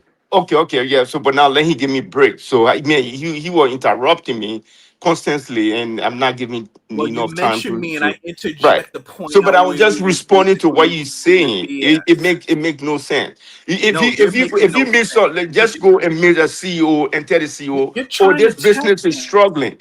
And the CEO asks you, what your analysis is. All right, I got passport King. CD, you got a minute. Then I gotta pass the mic to him. So the CEO asks you what your analysis is based on when you say business is failing. If you don't give me the exact number, whether it's based on the net profit or the revenue or the cash flow, it will make no sense to anybody. You can just come with the empty statement like that and make some unnecessary statement that make no sense. Right? That's why sometimes I think that the black people that went to Liberia is completely different from the black people that are in America. I will say this because for them, they function very well like a society, and they got along very well, and they were able to build, right? And when everything was taken away from them in Liberia, that's why most of them decided to go to Israel. Because the mentality is not even the same. Even the remaining ones that are in Liberia, when you interact with them, it's completely different from. Don't dig yourself in a hole, man. Don't even talk about it. I will say this because they build whole institutions and they were highly educated and they build businesses. But when I listen to some of these guys, the way you analyze things, it's completely different from how these guys think back home. It's completely different. Right, the Topper family, the Todman family, or the Parker family in Liberia, they are well informed. They don't even come here. So if you making this kind of empty statement, make sure you know what you're saying. You can't just. All right, I gotta read these super chats and I gotta read these super chats past the mic. Pape 5602, thank you for $5 holla. SS Fets dog, you own 4.7% to 11.4% of USA wealth. How are you going to buy homes, own lumber yards, own airlines, own skyscrapers? Wake up. Say James, thank you for $5. Holla City Passport King knows nothing about financial statements. All right, go ahead, Amar. Hello, how everybody doing? Good. Okay. I just want to say, first things first, changing the Essence Festival that has been historic to Black Americans, and they used to a certain way and certain way of handling things, and they got built up clientele that they lean on. So just change it to from a Black American thing to an African thing is wrong. But as an African, I gotta say this: this is a wake up call to the Black people who want to gatekeep. If you want to gatekeep, you just don't limit it to talking on the internet. You see what I'm saying? You got to come up with a fundraiser. You gotta hire people that one. Thank you, St. James. Listen. That one could go. I'm not saying James. This is Amara. My name is Amara. And number one thing, go around looking for Black businesses that you care about, and that you can gatekeep. That's one. Two, come up with a fundraiser where you can put up the money to protect Black, if you care that much, if you're serious. Because the way you guys talk, I don't know if it's just talking or you're really serious. You see what I'm saying? Complaining is not going to do it. You either build a parallel system, an alternative to all this, because to me, if you make an Essence Festival, if I was a competitor, that's a bad business plan. I'm an African, I'll say that. Because if somebody I buy a business, I buy all their clientele. You see what I'm trying to say? They took a while to build up that clientele. So you just don't change things around. You start from scratch. That doesn't really make any sense whatsoever. Yeah, that's stupid business. That's a bad business plan. But Black America, if you really serious, you gotta have a fundraiser. You gotta have some kind of see this why Martin Luther King, Jesse Jackson, and all those other people are missing, because they'll galvanize the troops, go from state to state, go to any workforce, pitch this idea of protecting, gatekeeping historic Black businesses. But there's nobody doing that. All I hear is on the internet. There's nobody putting up their dollars. There's no people looking for a headhunting farm that could recruit people that could go about this. There's nothing like that being done. You can't just be doing it by getting mad about other people. I say other people is not only Africans. Africans just got to be put in the mix. You know, like that. BET is a white-owned company. In fact, if you want to do, the thing I admire about Black people is if they don't, like somebody says something about they won't sell it to you. You make a parallel plan. You already got your people. It's easy to have a counter company and say, hey, Black people, stop going to these historic Black places. Just come over. I got my own company. We can do what they was doing. That's what businesses do. You know, you steal their clientele. You already got the clientele are already Black people. You know, you create a company and take all those people, move all those people over. It might not be called Essence, or you call it My Essence, or Black Essence, or Regional Essence, or something. But you create a whole company from scratch and steal their clientele. You see what I'm trying to say? But you got to be serious about this. You got to be serious about gatekeeping. It costs money. You got to put a structure in place. People got to put their dollars and time up.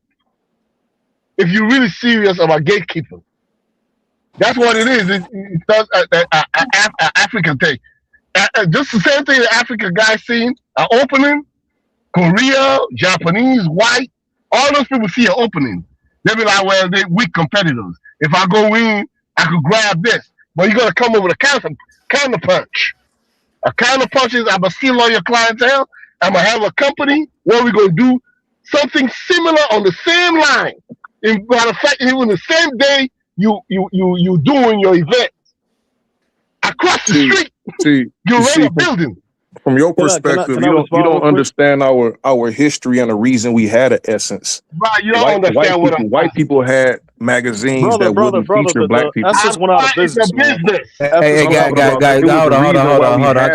hold on, guys. I'm talking. Shout out to CD for the $20, Zelle. Appreciate you, CD. All right, go ahead. No worry, man. Yeah, that's what I'm trying to say. You can steal all their clientele and do things run by blacks all through a black. Even this FBA thing Tariq is running. All right? To me, it's a concept. It really hasn't impressed me because if you really want to be impressive, you build a structure in place. Real organization where people on the payroll, you pursue this thing to the fullest. You see what I'm trying to say? You got to take a leap. You got to step up your game. You preaching to the choir. Next level. Bro, it's not preaching to the choir. I got a business. You got a business. I take your clientele. But your business wasn't started doing Jim Crow. It doesn't matter if you started or not started. You said it yourself. Businesses that they are acquiring was started doing Jim Crow. Somebody doesn't sell it to you. Okay, let me say you want to buy a black then you couldn't purchase a business like that. It had legal racial doctrine. You can even purchase a house in certain neighborhoods in Chicago because they say in their doctrine you can never sell this house to a Negro or a Mongolian. They still got houses with those doctrines in it right now. So even if you had the money, you can't even go in that neighborhood and purchase a house. Let him talk. Let Amar. Yeah, you can have a parallel business, man. Do the work, bro. That's what I'm trying to say. But business is, you know what bankruptcy is? Bankruptcy, right? You got historic companies that are bankrupt today. People buy their names. You see what I'm trying to say? The key is you have, what they don't allow you to buy, you have a counter company. A company that runs parallel as the same thing. So people can move and make a lateral move. You can steal anybody's clientele, it's anybody's game. And in fact, you got a leg up because you're black. Amar, you got 30 seconds. Gotta pass the recorder. No, that's what I'm trying to say. You got to get serious about this. That's what I'm saying. All right, go ahead, Rokoya. And Rokoya, you've been ducking me, Rokoya. You've been ducking me. I feel a certain way. I'm not. You should make time for a chat, and I'll tell you exactly what's going on. I've been so busy. Rokoya, your sound is like muffled and like you don't sound clear. Yeah, it must be my mic. But I'm going to turn it and then I'll come in again because I don't know why. Can you guys hear me? You're muffled. Okay, I'll come back. I'll go in and come back out. Okay. Guys, hit the like button again. Please hit that like button. Make sure you share and make sure you subscribe.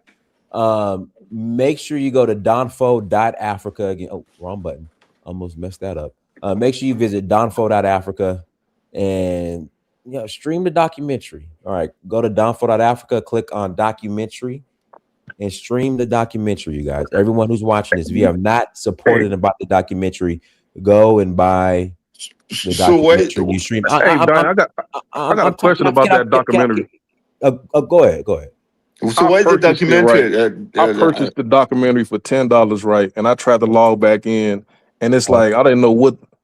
I got the payment on my account, but I don't know if I could just still go in and see it. Yeah, you just gotta it's yours forever. Okay. You gotta log back in. You can reset your password. You just log back in and watch it. So Dynast, you gotta go on your website and pay for it.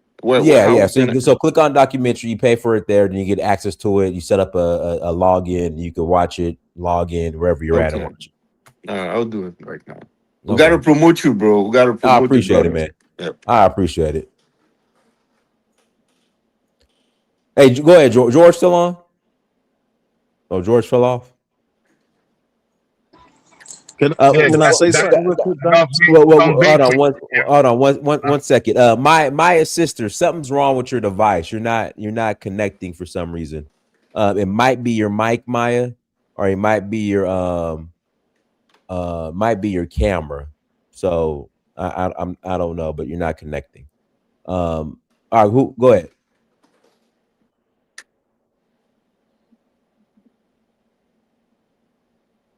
Somebody said they wanted to say something. I'll say Yeah, something if I you want. wanted to say something to 5G carrying on, boss. I got something for you, but I'm gonna keep it on the wraps right now.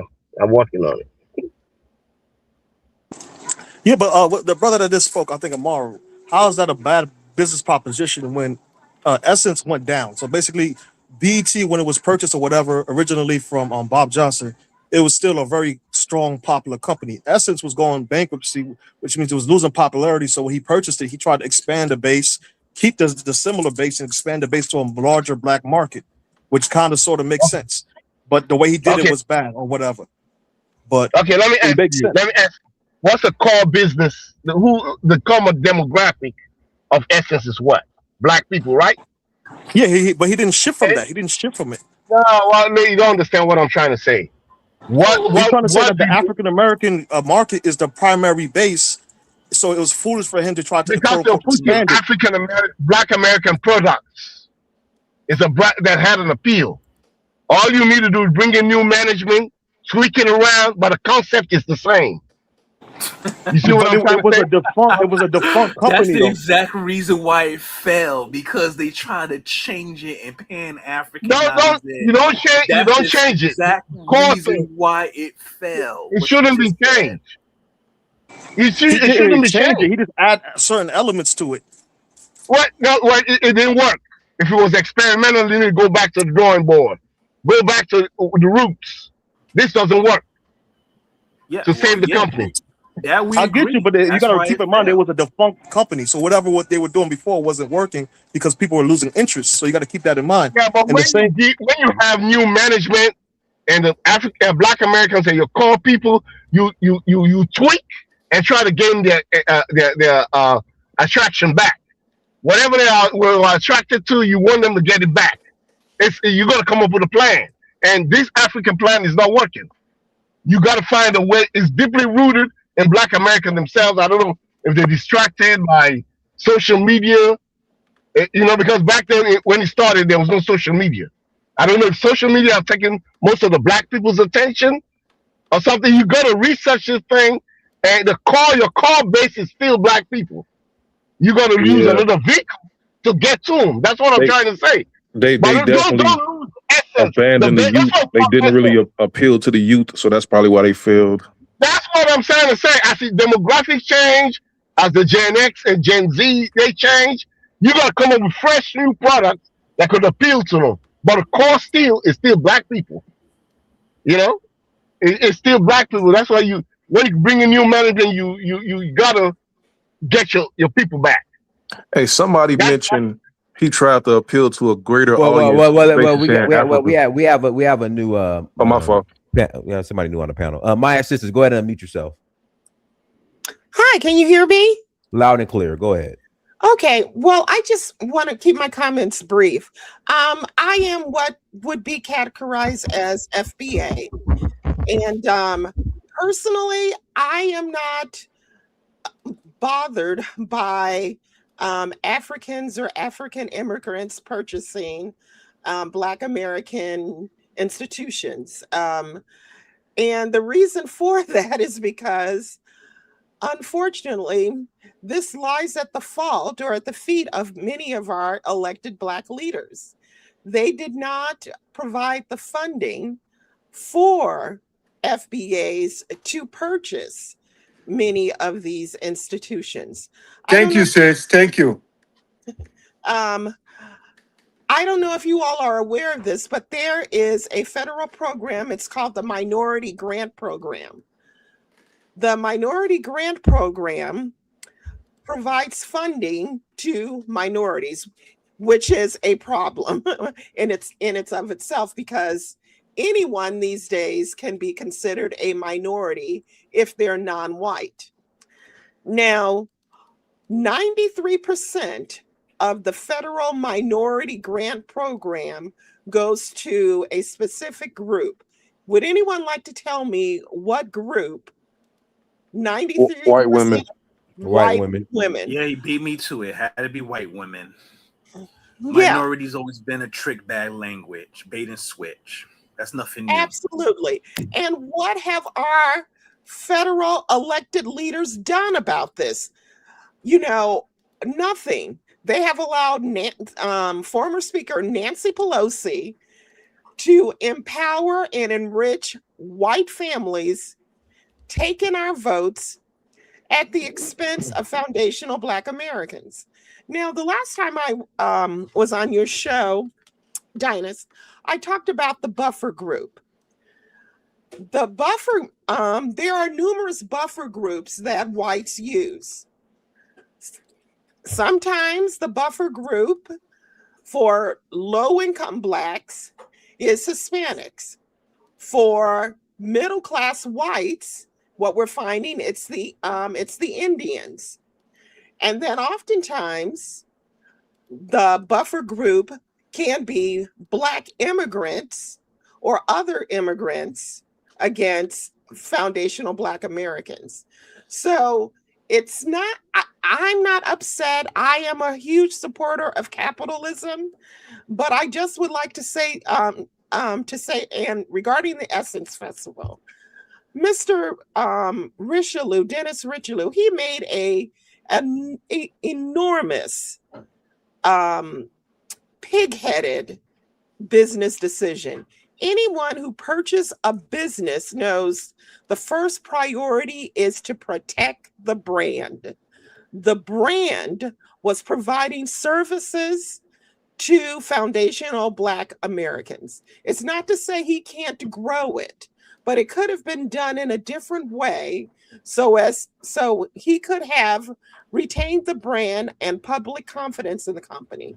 Right now, the brand is tarnished. Once you tarnish your brand, it is very difficult to restore your consumer base and your confidence. Think about Budweiser and their transgender, and I'm not knocking transgender, but Budweiser took a huge public relations backlash because they had tarnished there was a perception that they had tarnished the brand.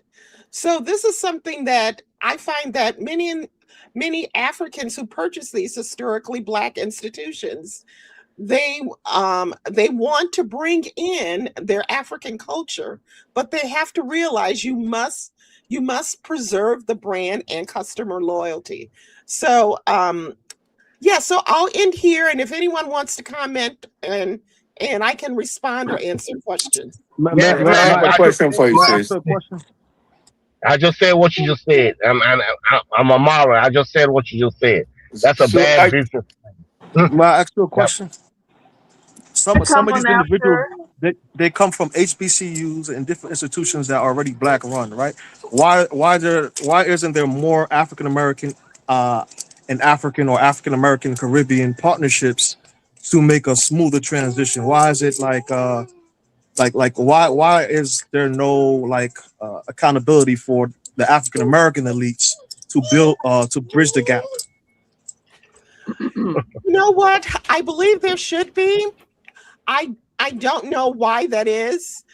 You know what? I do know why it is. Many of I call the low-income Blacks call them bougie. The upper-class Blacks call them boule, and I will just use the term boule. The boule Blacks, they are more concerned with self-enrichment than they are with providing community uplift, which is what many of these institutions were. That was the original mission of the institutions. Are you all aware of this? Howard University, their president earns an annual salary of about $1.3 million. Oh, Lord. The annual salary of Harvard president, we're talking Ivy League, theirs is about $1.7 million. Now, You have an HBCU that's struggling financially, whose students come into that school and they are burdened down with student debt. Why are you paying their administrators the equivalent of a salary of a white Ivy League school? It just does not make any sense. And the reason for that is so the boule can get theirs. It's a money grab for many of them. Our institutions are a money grab. They are no longer, they have long departed their mission, and that's part of the problem. And so so the Black grassroots needs to take over and say it's time to return our historically Black institutions to their original mission, and that is racial uplift of, of all people, not just the boule class. I hope that answered your question. I would say this, if I can. Well, let me pass it to Rokoya. Let me read the super chat and pass it to Rokoya first. Babaliko 9354, thank you for the holla. What you talking about? White gay women will be considered a minority. They also get contracts. Correct. Go ahead, Rokoya. Sure. Can you hear me better now? Yeah. Yes. Absolutely. Good. Thank you. I wanted to write off of what the lady just said. And I'm trying to make this more of a general thing. I mean, FBA for one has spent the last 2, 3, 4 years delineating itself, trying to more or less separate itself as a subculture within the larger American culture, largely because, I think one factor they're using is slavery. I mean, being descendants of slaves and all that. But really what they are is a subgroup within the American culture itself. And we know that the American culture, it's a capitalist culture. It values growing wealth and protects that wealth that is grown. Now, having said that, what I don't understand is why then the FBA group would take any kind of position where another Black group or another person or a grouping or individuals from the diaspora, Africans or Caribbeans, who then raise funds or raise capital to acquire these institutions, which by and large continue to grow the narrative of Black people in general. Because I'm saying this to say, look, I'm back here in California, right in the middle of the Silicon Valley. I've had some meetings here the last few days I got here. The companies that are making it, and I'm talking about these partnerships that for some reason, I don't know what's wrong with African, Black people, African descendants. We just don't get it. Because every person can see that the way that this globe is moving right now involves partnering outside the hegemony of America. Everybody knows it. It's no longer a secret. And FBA people are in a position, whether they like it or not, to connect to the larger diaspora, because that's where the money is moving to. That is where the strategies are moving to. How do we acquire and hold on to resources, oil, gold? I mean, all these things that are happening is an attempt to corner certain resources. And the richest continent with the most dire need for manpower is Africa. And yet you guys turn your back. You don't want the Africans to partner with you. Some Africans, really can come up with the funds and build these institutions. Don't care whether the narrative is to move forward or to recognize history. All of that can be negotiated in partnering. But for some reason, and I think there's something that has happened to us as Black people. I'm continental African, and I'm talking about myself too. There's something that we just can't read the tea leaves and move in that direction. So it seems for the last 500 years, we're just running out in circles. We're not understanding power, what this global power is post Rome 2.0, how the power is grabbed. We refuse to do it. And the few African American FBA people some of whom I met when I was here, they're smart. They're the ones going to be partnering with the Africans, moving AI technology, building things. And I'll leave it at that, because it really drives me crazy when I hear this type of talk. Because I'm in certain rooms, the Chinese, the Indians, they're all partnering, trying to make these moves. I'm back in Africa, started a company, I'm making these moves with people. And we talk on these platforms like we're children, we're infants, whining. Oh, why are they getting our institutions? What would you rather have a Jew person get that institution?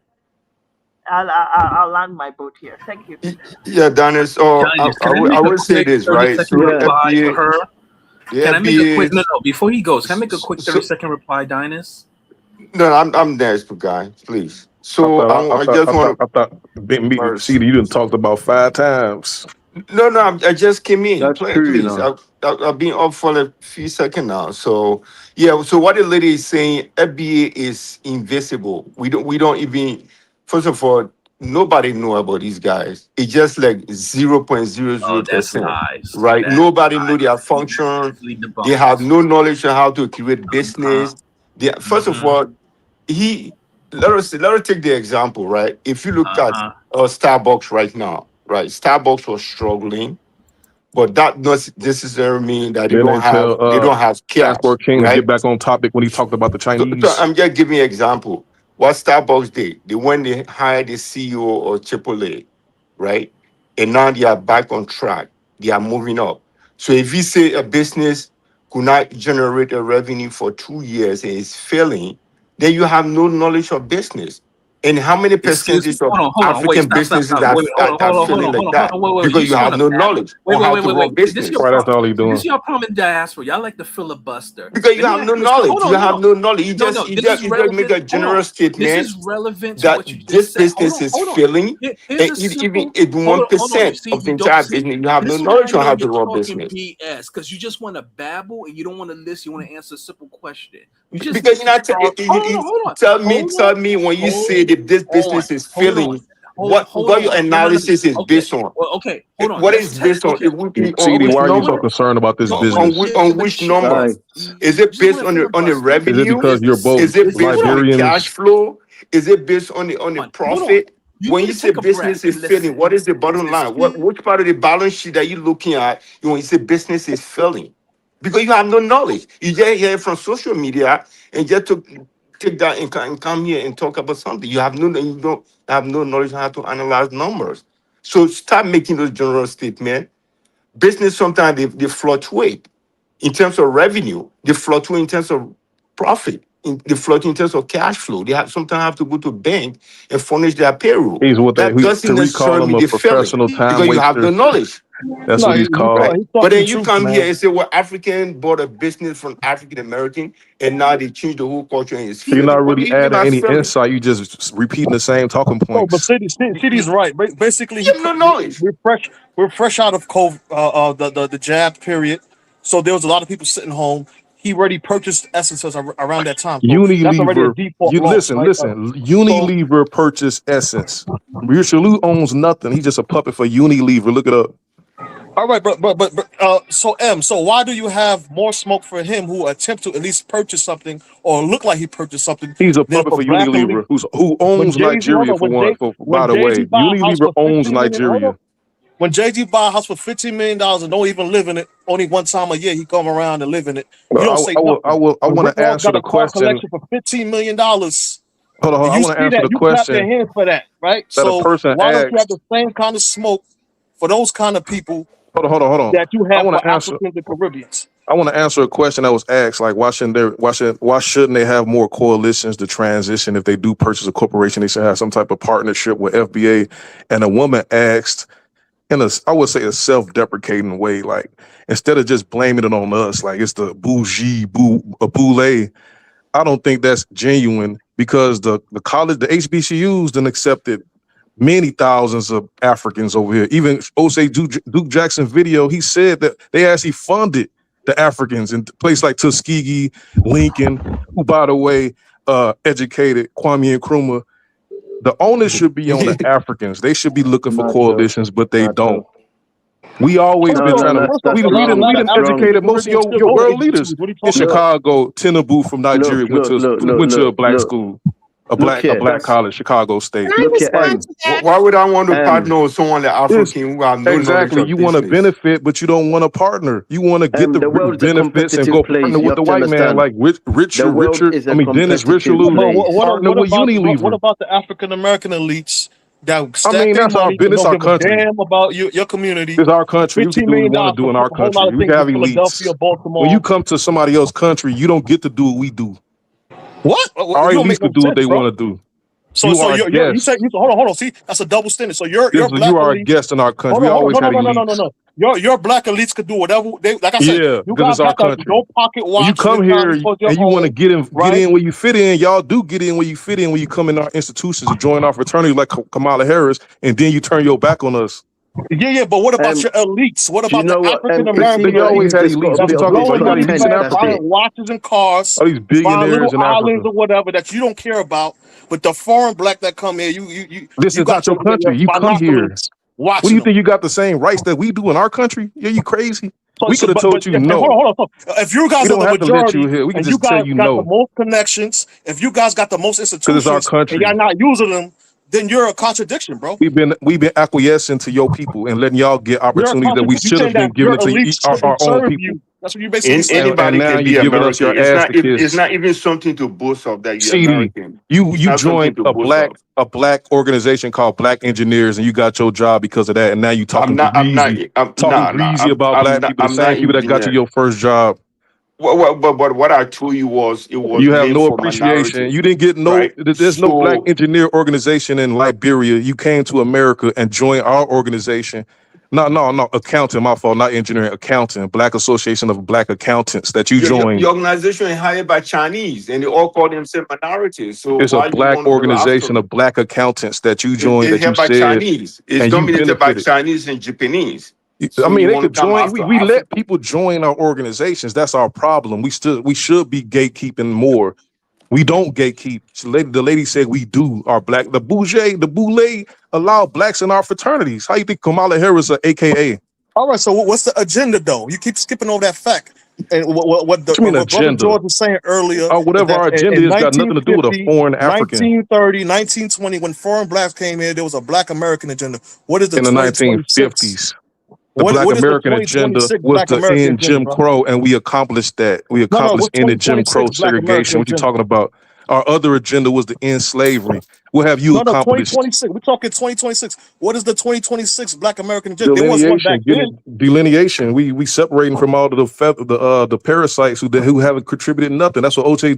Jackson What said. about Y'all the have black done elites that nothing for us. Say now no abandoned you, knowledge bro? what he's saying. He just You have going been given. You haven't been returned anything. You be coming at Africans, but you in the Nation of Islam. Farrakhan is well connected in America, well connected in Africa. Farrakhan How many letters is a did you write to tether. Farrakhan about Africa Farrakhan is a connection and whatever? tether. Oh, he's but Farrakhan did not start the Nation of Islam. He's a tether. You in He his built organization. nothing.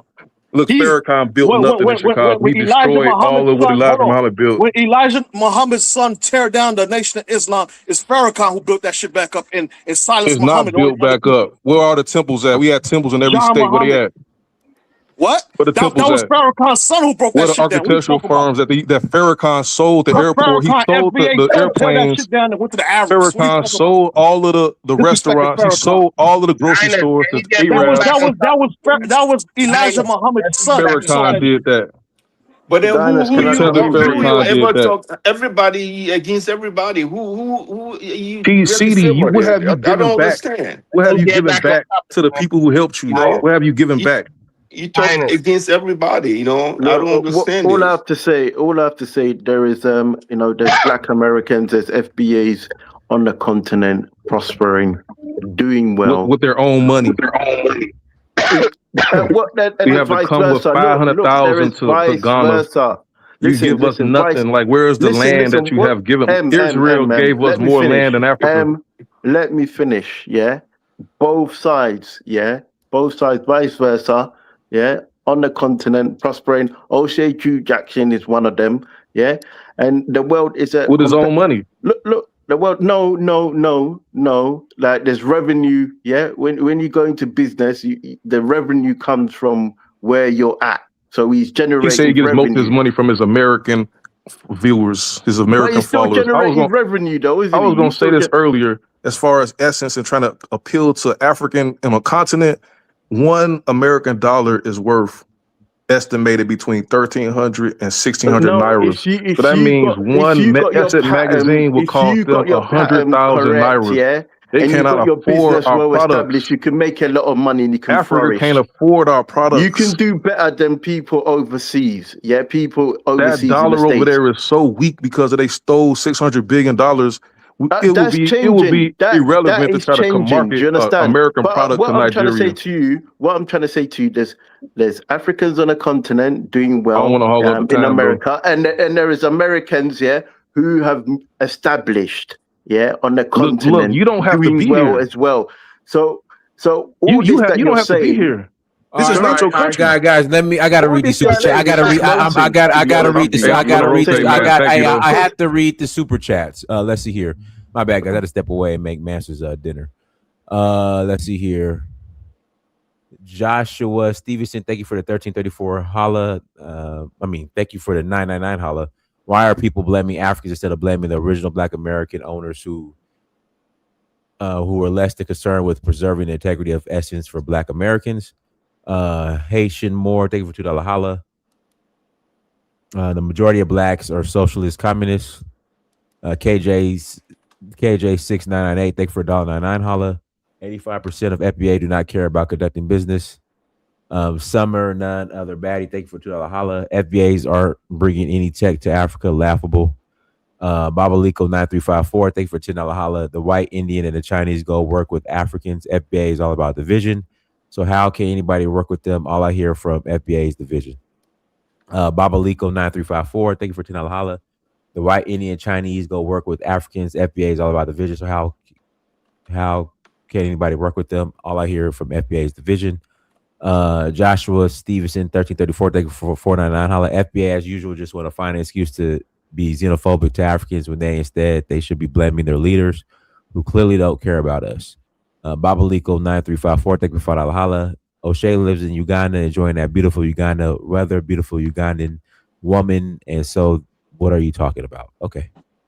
So what I'm trying to say, yeah, the world's a competitive place. If you ain't got your S together, someone else is going to step in. And I rather let, someone who is of the same ethnicity as myself, a Black person, rather taking over a business than someone who's completely different.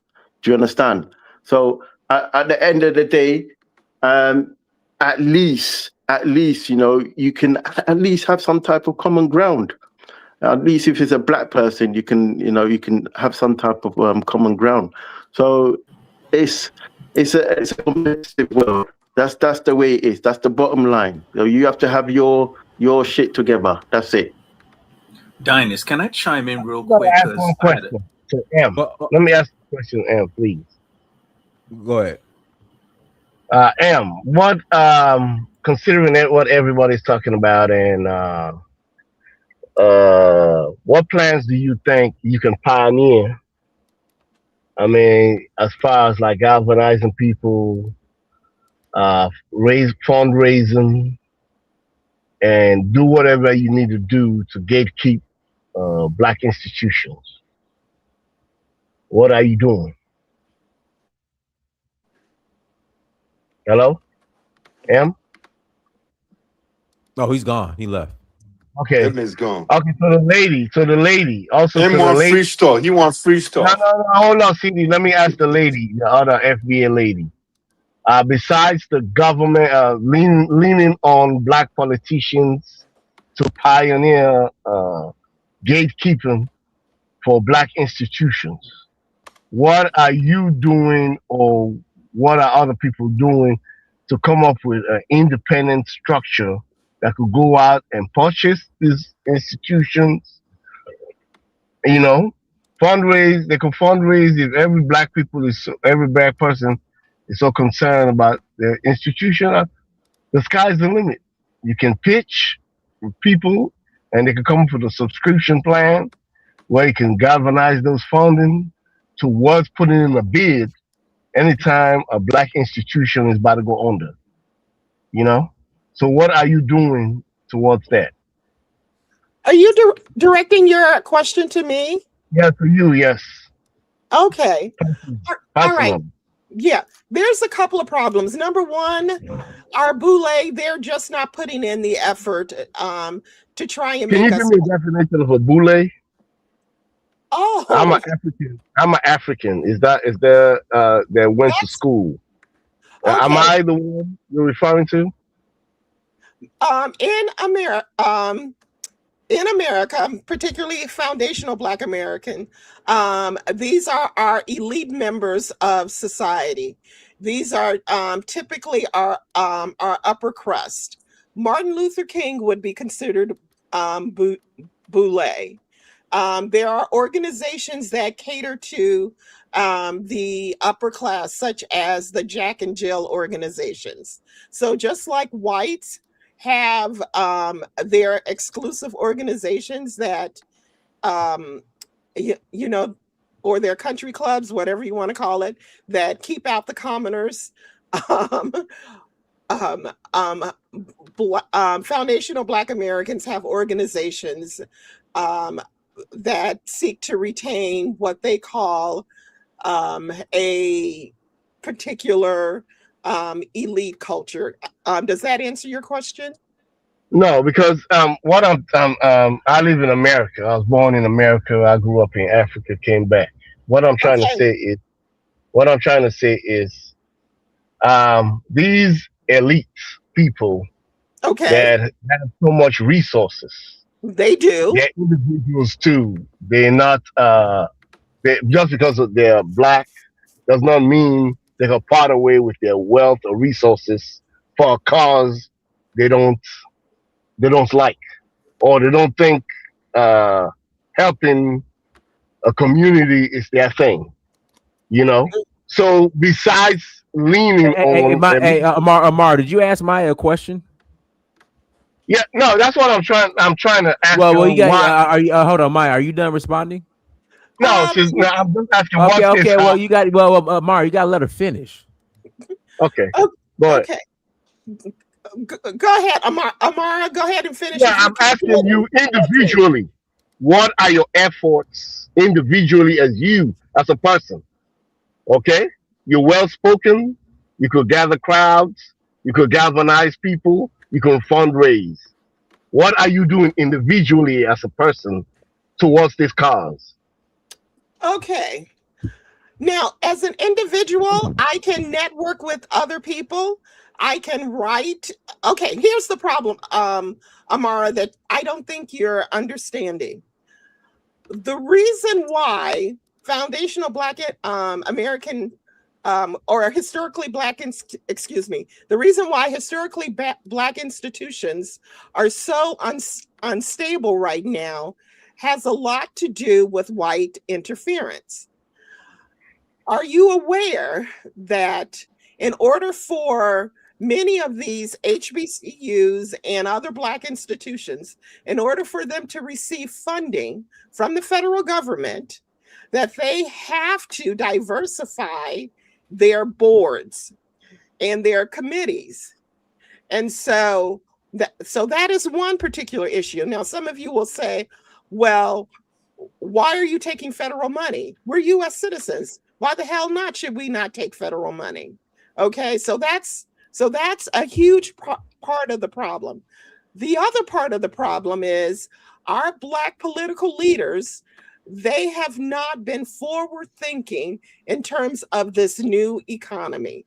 They were behind the ball, in terms of investing in technology. They're behind the ball in AI. We are just not investing the way we should be in new technology. Now, something that I would like to say to the female who spoke, and I can't remember her name, and I apologize for that. Okoya. My name is Okoya. Okoya, I'm so glad you're here, and you raised a wonderful point, and that is what is going on with the FBA community and their failure to recognize the importance of forming alliances with Africa. Right now, there's just so much anger at the erasure of our history. And that's what many, from what I can tell, listening to FBAs, that's what the anger is right now. I am hoping after, they express their frustrations over the erasure of the history, that they move on to an economic agenda. I don't know if you all are aware, but before Martin Luther King died, he started to talk about economics. That was integration. It was not the path for financial stability. It was economics. And our political leaders have failed to put together a Black economic plan.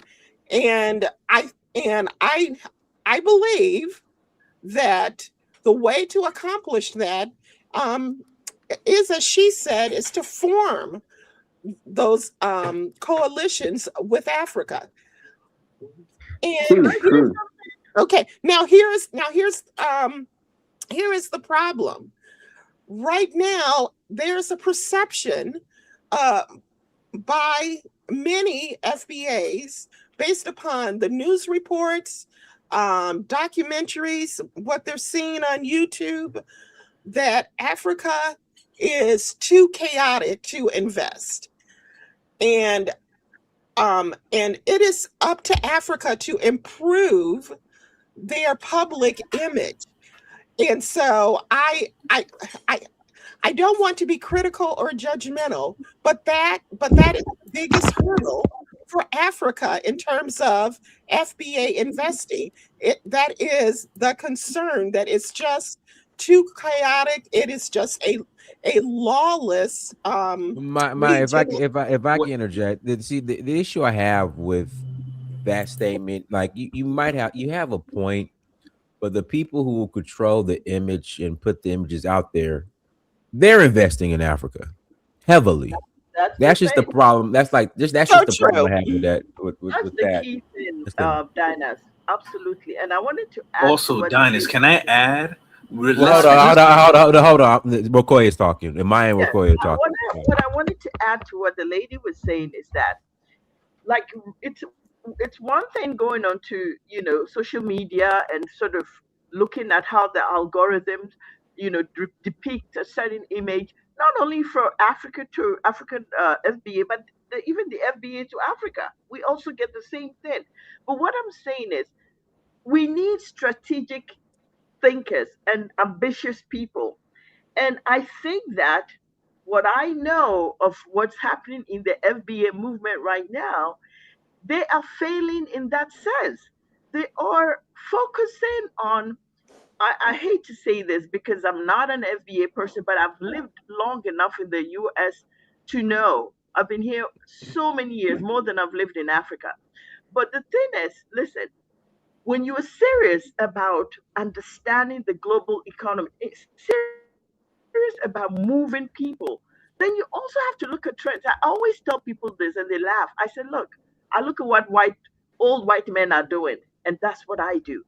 And I mean, I say jokingly, but when I make certain moves, because I'm an entrepreneur and I have businesses, I look at what they're doing.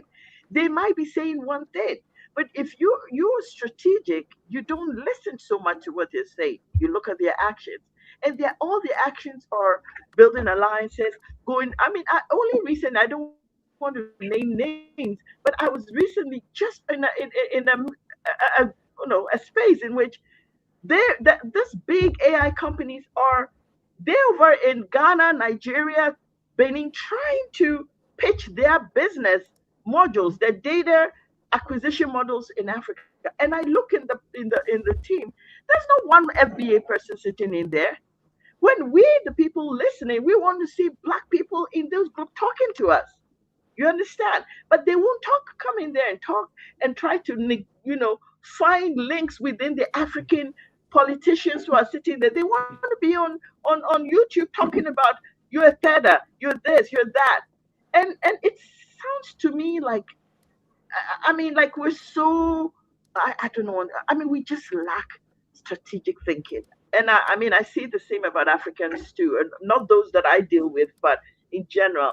So it's going to take a few people who understand the bigger picture to move up, but it's not going to be on YouTube. And I think that the YouTube social media fad should rather die quick, so that these people disappear, so the serious people who want to really grow the Black identity, grow the Black power can work, because many of them are actually on the ground working already. Thank you. Can I say something real I quick? think we Can I speak say from something? an emotional. We are quite emotional, when we get to these things, and we need to look at the bigger picture. The bigger picture is power, economic power, and we need to start doing that. A lot of swings at No, FBA, so you're not being balanced and Passport. allowing Can I say something? I'm gonna pass it right to you, retort. Passport. My question right to you, brother. Let me ask you a question real quick. Because they're correct about the FBA thing. It's almost a damn near cult, and No, they're they not. overlook a lot of No, elements of they're what's not. going But on in the go ahead, community. I'm listening. I'm gonna ask you a question, Passport, real quick. Right now, South Carolina, I believe everybody love to praise the Gullah Geechee this. Gullah Geechees are getting gentrified. There's regions in South Carolina being gentrified. Where is FBA smoke for the Black elite to help transform and protect South Carolina and the Gullah Geechees they love to praise? Passport King, please tell me. Gentrification is happening in every city throughout the United States. Don't act like it's just the Gullah Geechees. Black people in Oakland's been gentrified. No, Black that's a people in New York stronghold though. City You guys have been praise the gentrified. Gullah Geechees. Dynast, Hold on. So Because you're hold not on. answering this guy's question. Hold on. Hold on. I want to hear the sister talk. Go ahead, Maya.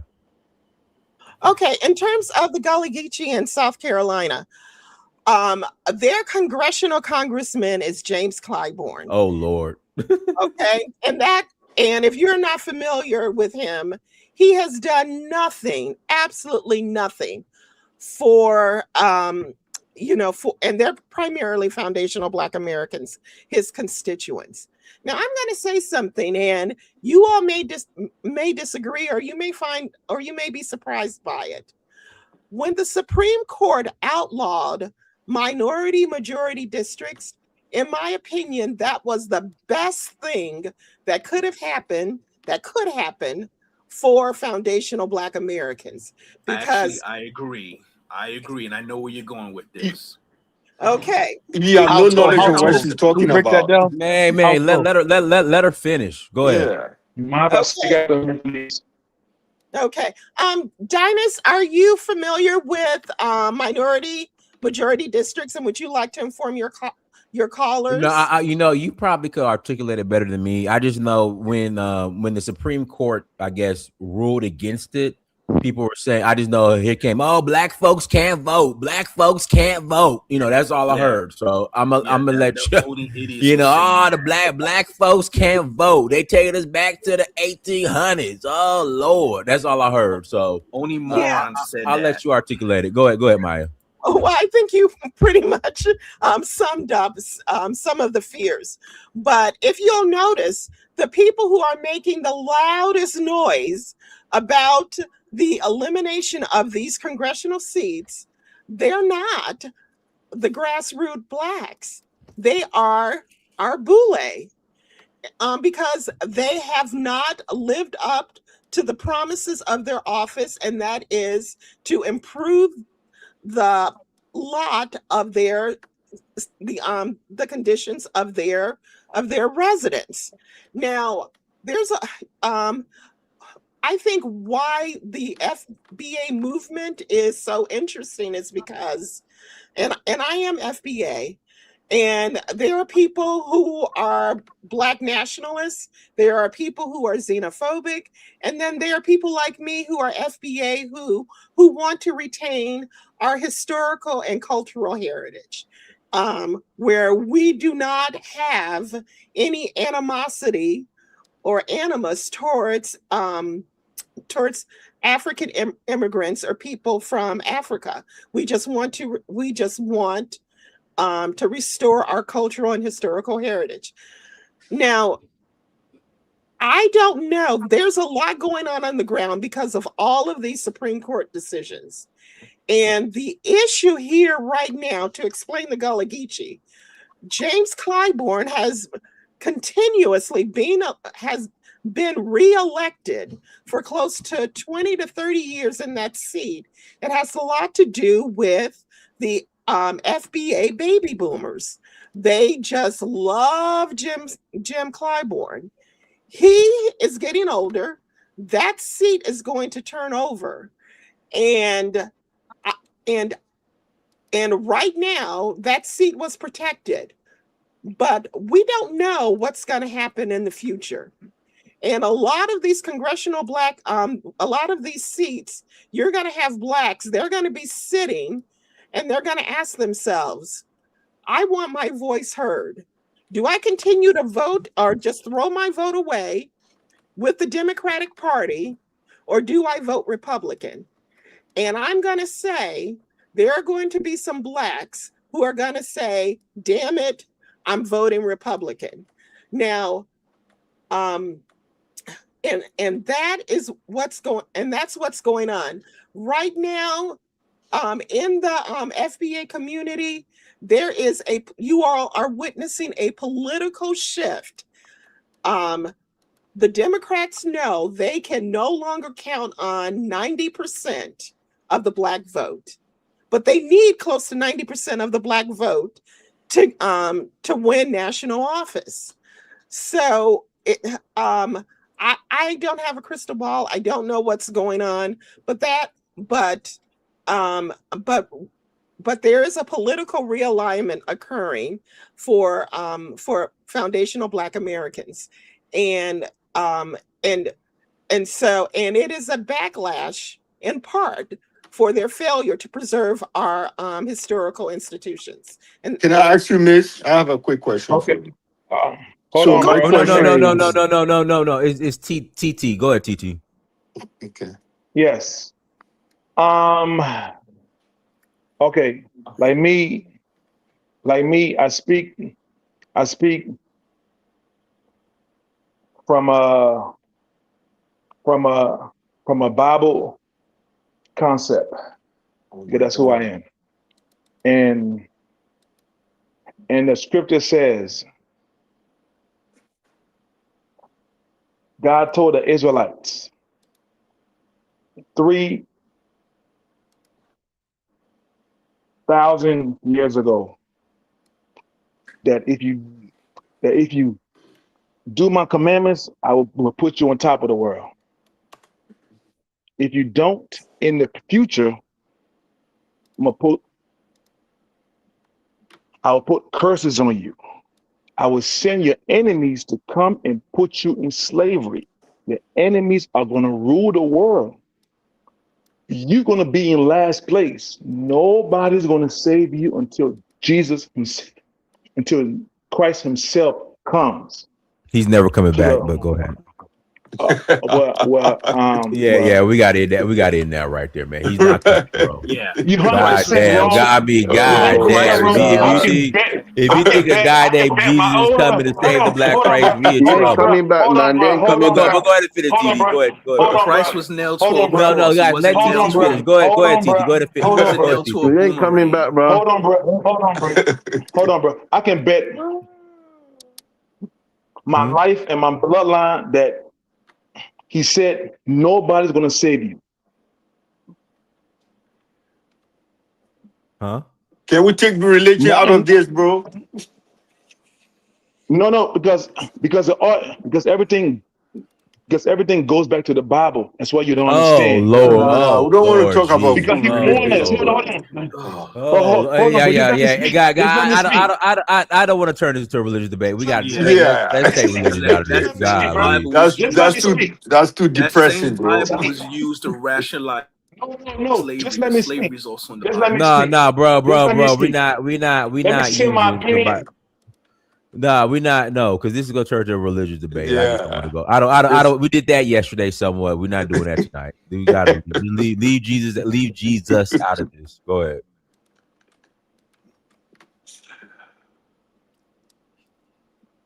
All right, Danny, let me give my question. Maybe he's really want to talk about religion Okay, and whatnot, CD, right? do me a favor. Make it a question and not a thesis. Ask your Okay, question. all right, okay. Yeah, Miss, the previous speaker. So I have a quick question for you. It looks like your FBA and the other FBA. How many set of FBAs are there right now? Because it sounds like the FBAs you are is different from Passport King. So I want to know the different type of groups. Then in that way I can throw all of them into one basket to say, well, all the FBAs are the same. You sound more positive FBA, which makes 400 sense. years, we're still in last place. Well, why do you think that? No, not you, Wait, what do you sir. mean I'm more No, not no, talking. no, positive? no, no. TT, not talking to you. I mean, 400 years. Why do you think we are still in last place? TT. We're not. We moved on. We moved on.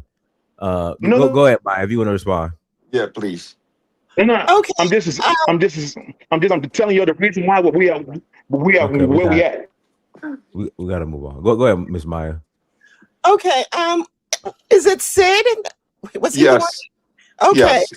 I will be honest with you. I don't know how many or what percentage of FBA represent the people who are considered the descendants of American chattel slavery.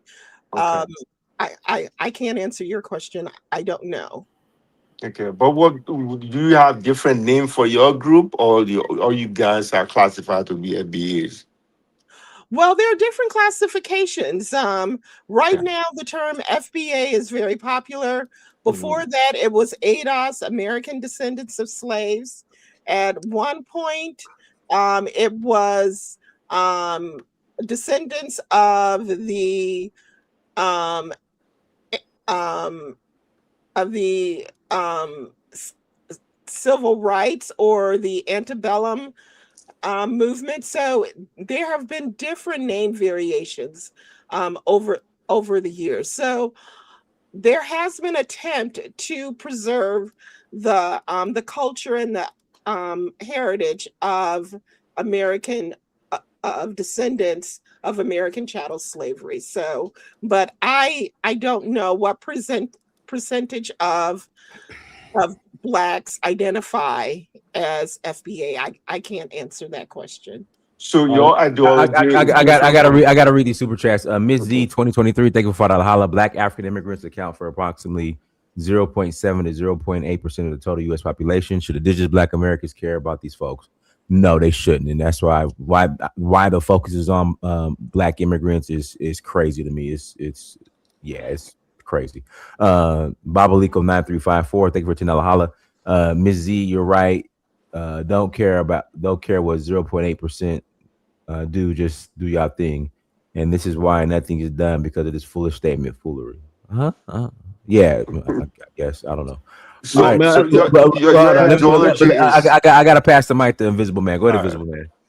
Hey, I like conversations that deal with economics, and I think that Rokoya made a good statement. I think Sid made a good statement. He used a different term that I would use, but I personally created a economic development company and got a federal nonprofit designation for it. What I found in trying to push this out, I was successful in pushing it out in the city that I'm from.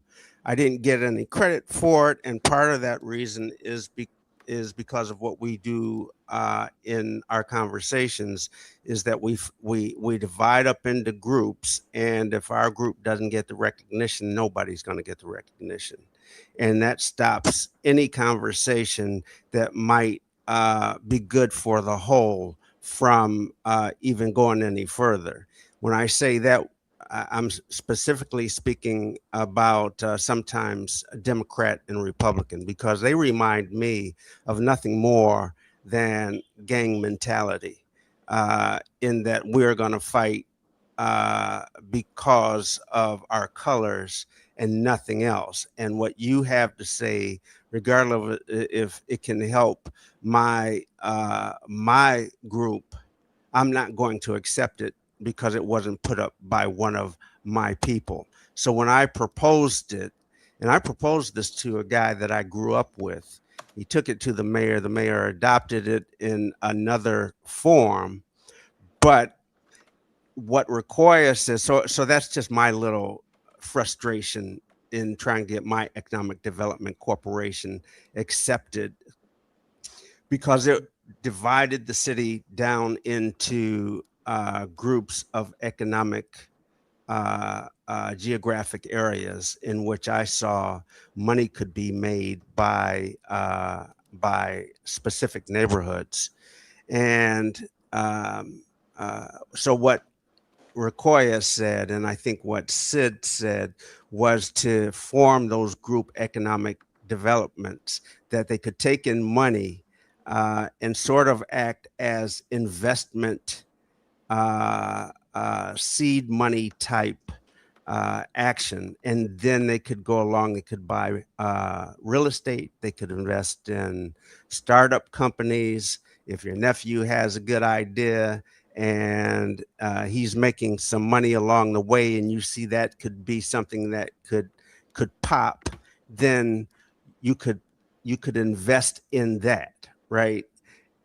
Also, I think, and I sometimes sound disjunctive, but also that same idea could be transferred where Americans are putting money into an investment group and using that seed money to invest internationally. I've heard, and this is one of the things that I've heard FBA say, no, we're not investing in anything internationally. It's going to stay here. Well, one of the things I think another person said is that we have become so international in the way we do business that you cannot ignore what's going on in these other countries. So if China's investing over in the Congo because the Congo has all the necessary resources that it takes to create your cell phone or your computer, then why aren't we doing it? And I think that's what we need to do. Dynast, I say this all the time, Dynast has a program which people think alike sometimes, but they can't get past this dislike for the group.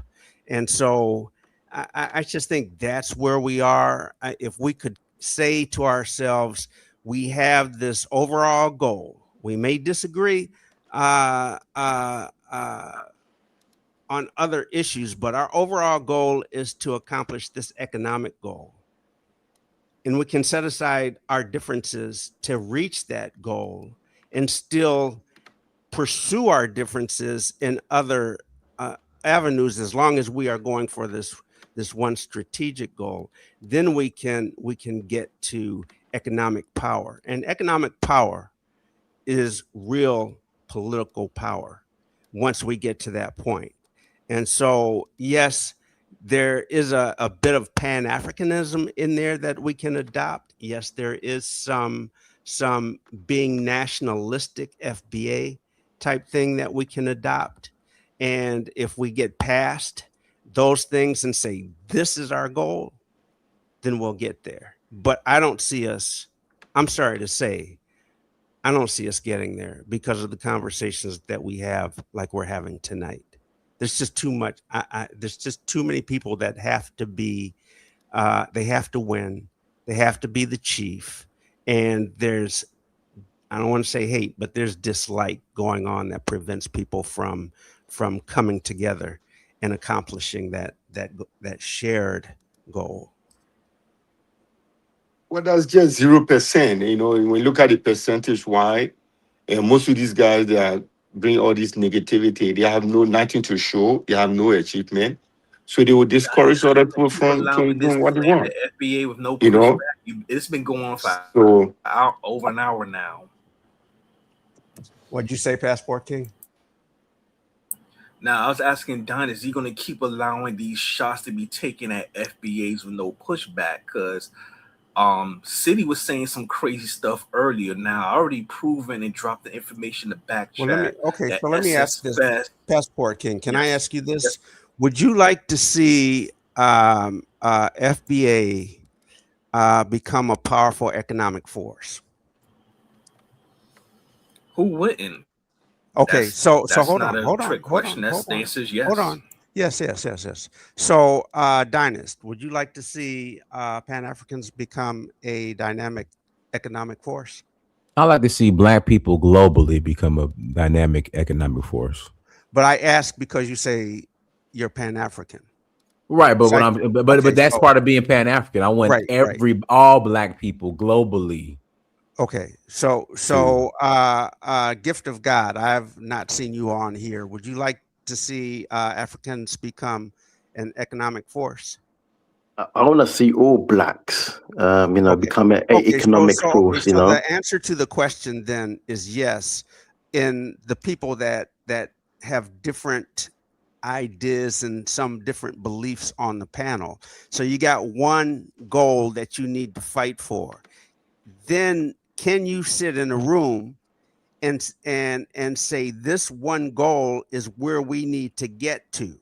Now we're going to fight amongst the other things, but as we build this economic powerful engine, we can share some of the spoils, because some of the businesses that we create, invest in, what have you, will generate wealth that can be invested back into your FBA brethren in the neighborhoods here in the United States, and that can also be shared into the some of the African countries that are there. See, a lot of what I hear going on here is that there is people who refuse. They make excuses. And those excuses sometimes get in the way because the boule, that thought process, and Maya was challenged on it. But if you've got the Democrats who only believe, and when I was in law school, I had this debate in law school at Howard University, because I said, look, we have accomplished all of the civil rights things that we should put into play. We have to enforce them. They have to have teeth. We've got it.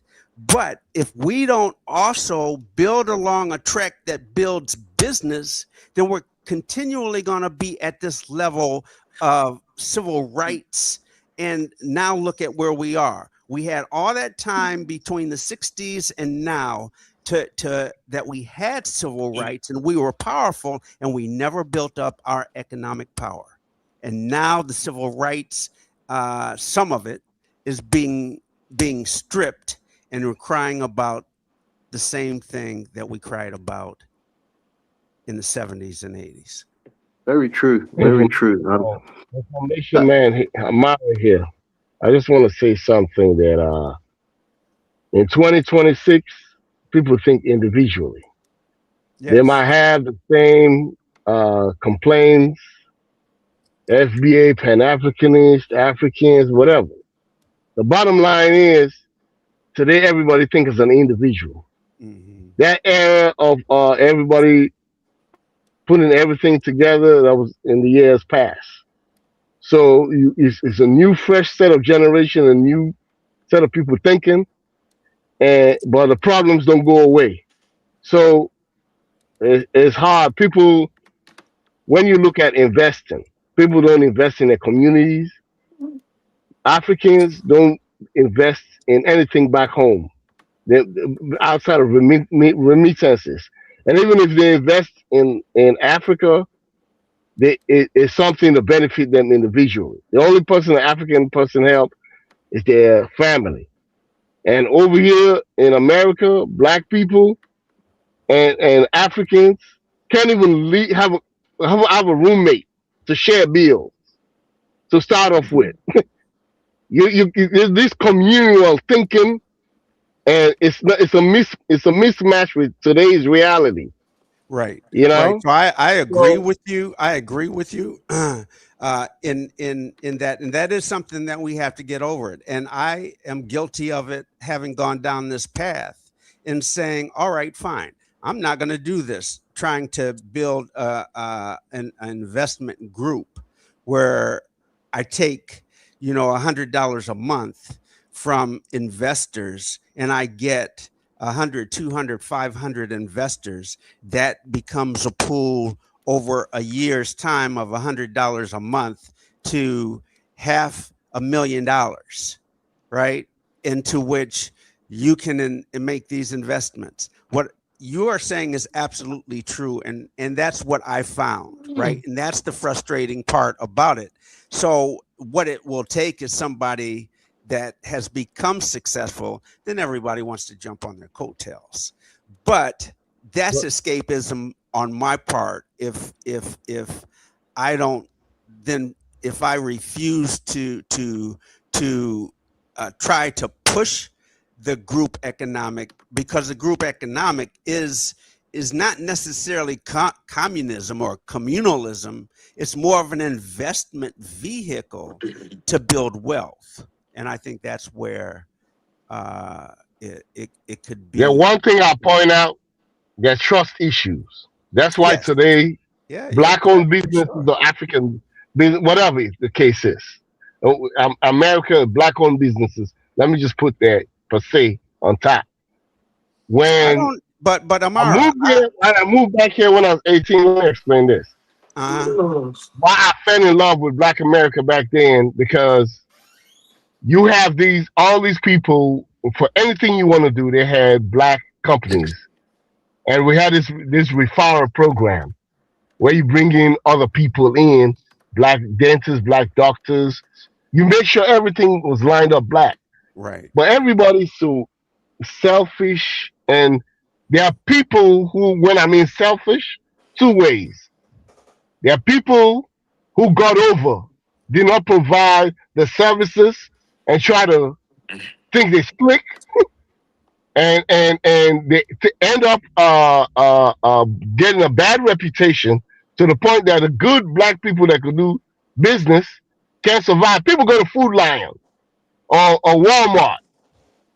They go to it's a black like I was talking to this dude the other day. His car went down. I say it's a black place to go over there. He went to the white place, because they say it provide better customer service. That's one. They're more professional. Even when you have even within the companies, they talk about, oh, this is a hood location. You got to go to the white man's location in a white neighborhood. That's why you get the best customer service. I will agree You see with what I'm trying you. to say? I agree with you on the psychological thought process sometimes that we have, and I, funny story is, when I was growing up, my doctor was black, my pharmacist was black. When my brother got into legal trouble, the lawyer was black.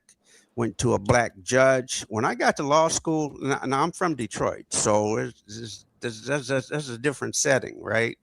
But when I got to law school and I got to talking with my classmates, the majority of them, my elementary school, they never had black teachers. Some of them, and if they had black teachers, they didn't have black principals. They didn't have black leadership. They never saw. There are some people in Detroit, when I went back to teach at the high school that I graduated from, that said the Cosby Show was fictional. But sitting right there in Detroit, all those people that I just described existed.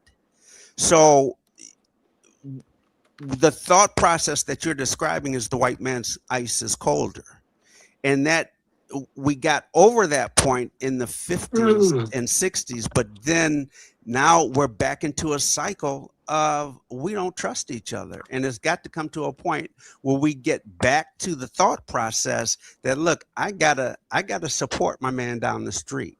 I'm gonna go down here and support them. Otherwise, you're gonna get you're never gonna build the economics. So it's gonna take us trusting each other. And the other thing I was going to say to you, Amar, is this. singularly, it's somebody has to singularly get out there, because the majority of people don't even think business. They don't think like that. They think, give me my civil rights.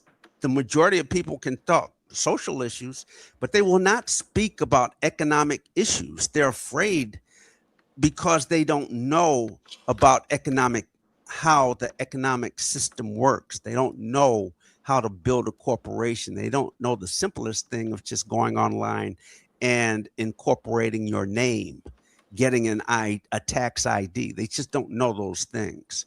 So I'm getting into the weeds. I'll let others.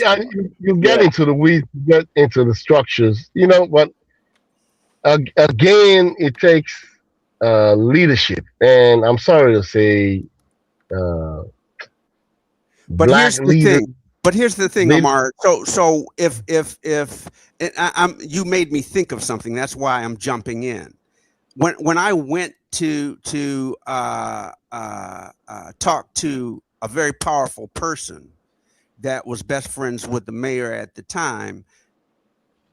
I was a Democrat before I became a Republican, but I worked in Republican circles, and we were on a conference call, and I wasn't talking to the mayor. I was talking to his best friend and one of the other guys that was good friends with the mayor.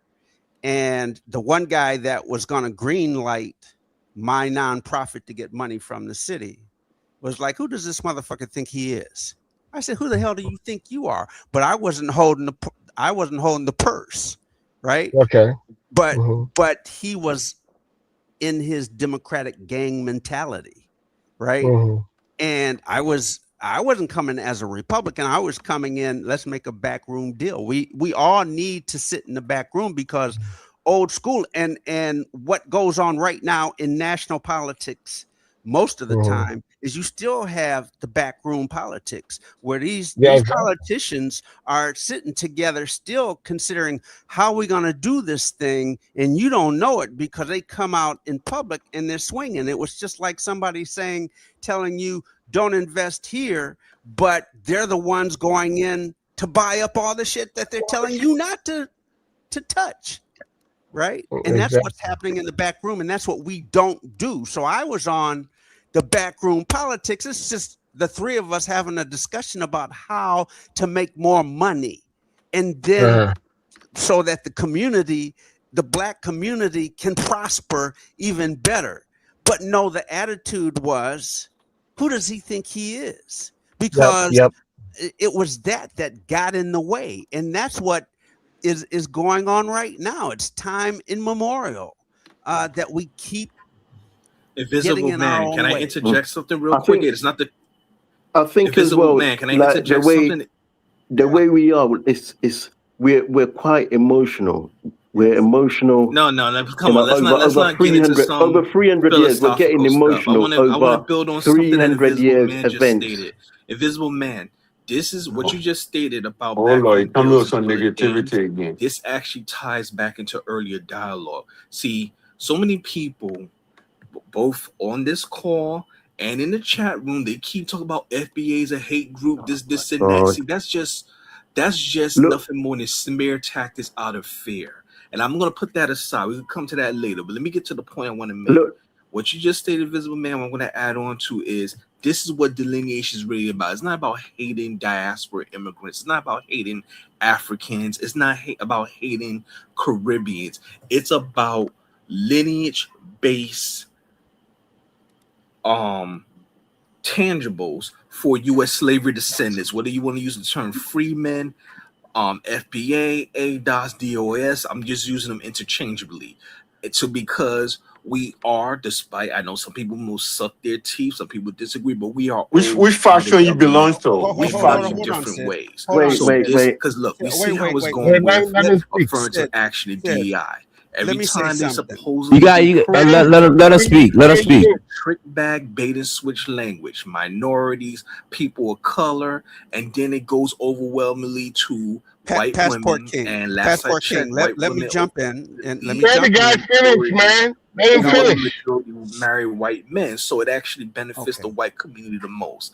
Then followed by other non-white groups. And hell, even white men can get in on it because all they have to do is say they're a member of the rainbow flag community and then they qualify. So Passport everything King. becomes oh yeah, this is for black people and we don't get the benefit. So to reiterate and wrap my point and add on what you're saying, this is what delineation is about.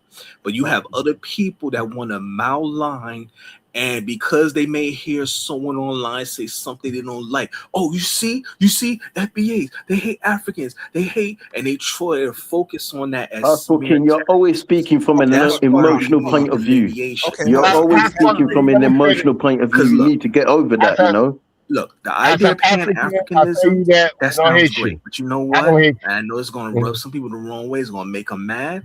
If we lead with that in the United States, it's going to become another bait and switch tactic where diaspora immigrants or even people in Africa get benefits, they get deals, and nothing is left for Black Americans. We've been seeing this play over and My over again. God. That's what delineation is Passport about. King, can I Passport say It's King, about, something? look, you know what? Passport We you got King, got can I to say? stop looking for Passport handouts, King. you know. so You have to let stop me looking for stop. Yeah, handouts I kind of and made my speaking point. from an emotional point of view because it's been Hold on. 300 years. Look, 300 years, you're still speaking from an emotional point of view. You know what I'm Passport saying? King It's a and new Gift of it's a God. new Gift era of and we're God, can trying I to move say forward. Do you something? understand? We're trying to Gift of amend God. things.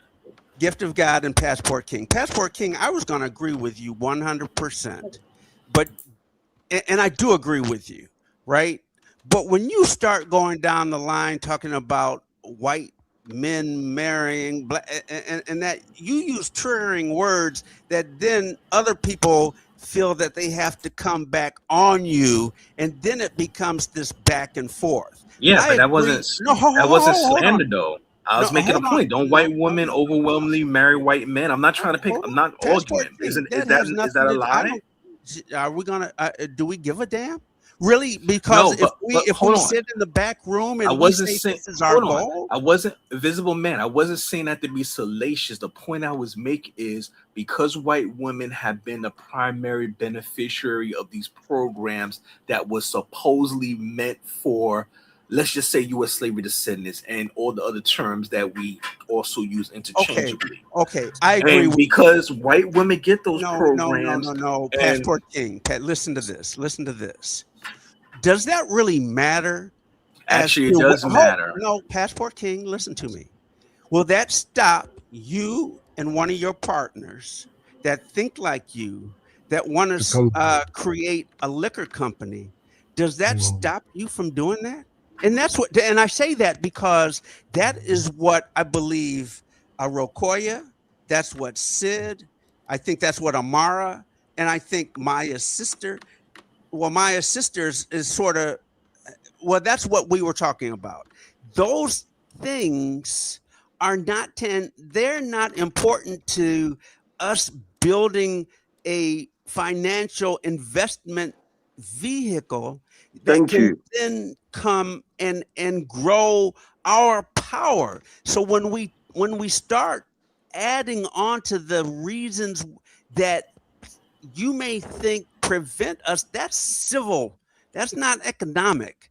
And sometimes when we introduce some of those things, I'm guilty of it too. Sometimes when we introduce that language into the discussion, then we break down and we go off on these different directions that get away from the main issue. And the main issue, I think, on this topic is building Black wealth. But invisible man. Well, hold on. Okay, let me respond to you. But do you understand that the hijacking of civil rights and giving it to people that ideally and really officially they should have never been included because they was not. Yes, I absolutely agree. Yes. Okay, so if you don't acknowledge the past, you're going to repeat it. That's why I'm saying the delineation is about, because see, people keep framing FBA as a hate group, and that's or we wrong. hate. That is Yeah, it's wrong. very wrong. That And is they said, wrong, and I they agree said with in the you. chat, there's people that have said it either indirectly or directly right here in this chat, FBA are not going around to diaspora communities with machetes and trying to enact a genocide like happened in Rwanda. FBAs are going to diaspora communities. So now you're going to trigger the Africans. No, but look, hey, I'm not trying to be inflammatory, but you got to put things in a clear, concise manner, because I don't think they understand Pastor when they King. say certain This guy words. gets so much hatred for Pastor King, African. you know what? And Let me ask you a question. Because when y'all Look, use some Sidi, displacement, easy. I don't Let me ask Pastor King a question. Let me ask you a question. Hold Pastor on, King, FBA are I've got a not going to question for you. diaspora communities and demand that I've they got a leave the question for United you. States. We're not self-deputizing ourselves and kicking diaspora people out of the USA as what's going on in South Africa. So that's why I take heavy Pastor offense King. to trying to claim that foundational Black Americans is a hate group. Pastor King. That's very inflammatory and And slanderous I agree language. with you. I agree with you 100%. Dynast, I would like to respond. Pastor King, can I ask you a question? Just a one question, yeah? Like just what Invisible Man was saying. Do you want to see FBA become economically powerful? And okay, good. Let's top on that. Let's touch on that right now. Do you want to see that? You have no knowledge of How that. are you going to do that then? Hold on. Let's get something clear. Part of the reason of also too is a certain disingenuousness. What y'all like to do, y'all like to point to the most impoverished aspect, and I'm not saying there's no poor in Black America who are FBA, freemen, ADOS. That does exist. However, there's also over 50% of Black Americans who are FBA are in the middle class, and they are FBA who are in the top 10%. No, you're not answering my question. I said, do you want to see FBA become economically powerful? We are economically powerful already. It's just that are you? Our reach. Oh, really? Are you? Why do you have reach? Yeah. Oh, really? Yes, we do. Do you have reach? Well, so if you've got reach, yeah. What say? Earlier in this call, I spoke about the Asian boycott, but then Dynast cut me off, and you want me to talk about it. Hey, hold on, listen. This is the point. If we didn't have any power or no money, then why are Asians online basically begging? Some are begging online. Look, there is 1-point-something billion Asians. Do you understand? Do you know that there's 1-point-something billion Asians, 1.5 billion Asians in the world? They're the largest population in the world. Let me tell you how bad the boycott is. Come on, man, wake up, bro. Hold on, you don't want to listen. Let me tell you how bad it is for the Asian-owned businesses of the Black community. Some of them, not jokingly, some of them are talking about they want to go to the government and get the government to include not supporting their businesses as a part of being a part of Asian hate. Where's the facts on that? Where's the facts This on is that? the part I don't understand, you guys. Your Boko target, it did not work. Your Boko Africans, it did not work. And now you're going to the issues. You know how many millions of hold issues? up. Sidi, let me finish, please. Let me finish. Look, and it's still going on.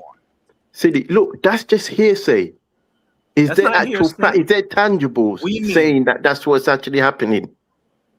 It's not hearsay. There's Asian stores that's closing. Where is the facts? Where is it? But this is what I'm saying to you. There is 1.5 billion Asians. They all got Chinatown. They all got all these students and establishments. Do you think your little money is going to be like, you know what I'm saying? It's going to really affect them. There's Come on, bro. being Asians in the USA. Not. Hold on. Go ahead. My recording, I think, wanted to speak. Go ahead. Thank you for allowing me to speak. I would just like to comment in partial agreement with both Passport King and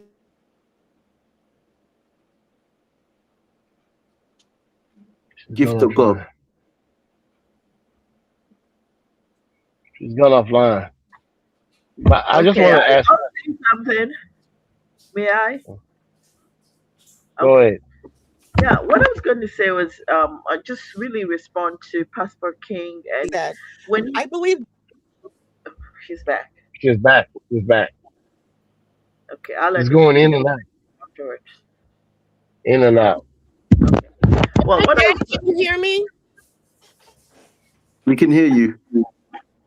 Okay. Well, I don't know if Rakoya is talking. I will let her finish. Okay. No, you're back. Think so. I just jumped in because you were in and out, but I really just wanted to again talk a little bit directly to Passport King. Um, of course, when you speak about FBA and delineation, that's moot. I mean, that's understandable. Okay, when you the lady, I forgot her name, when you talk about maintaining the legacy of your history, that's moot. People understand that. I believe that at the core of every African or Afro descendant, diaspora, Caribbean, we understand the unique history that each group has lived through in terms of experience. Now, it is based on how much knowledge that people self acquire, because I can assure you, many people on the continent have no knowledge of African American history by design. And same way, a lot of African Americans don't also have a good understanding of African history. So we are all working towards building this bridge, and it expands and it grows with time and all that. But I always say that you can still say two truths can hold in a sentence without one being an opposition to the other. If you talk about delineation,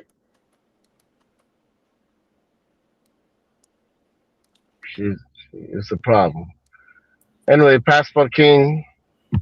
right? I mean, Go ahead.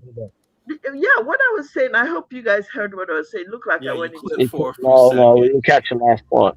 You cut out for a few seconds. Okay, caught so up. yeah, that's what I'm Yeah, saying. yeah. That we can delineate, we can still say the same things positively and empowering in the same language because it is understood. There's a baseline for that already.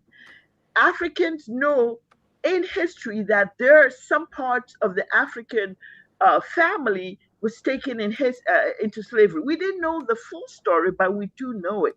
So instead of building conversations and narratives in an antagonistic way, which seems to be the language of America. I mean, you always have to have a villain and somebody has to be the good part. It plays out in your movies, it plays out in your culture.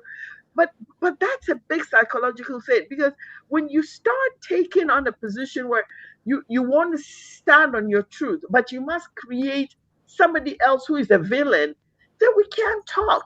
So sometimes I don't even understand whether we understand the psychology of what's going on.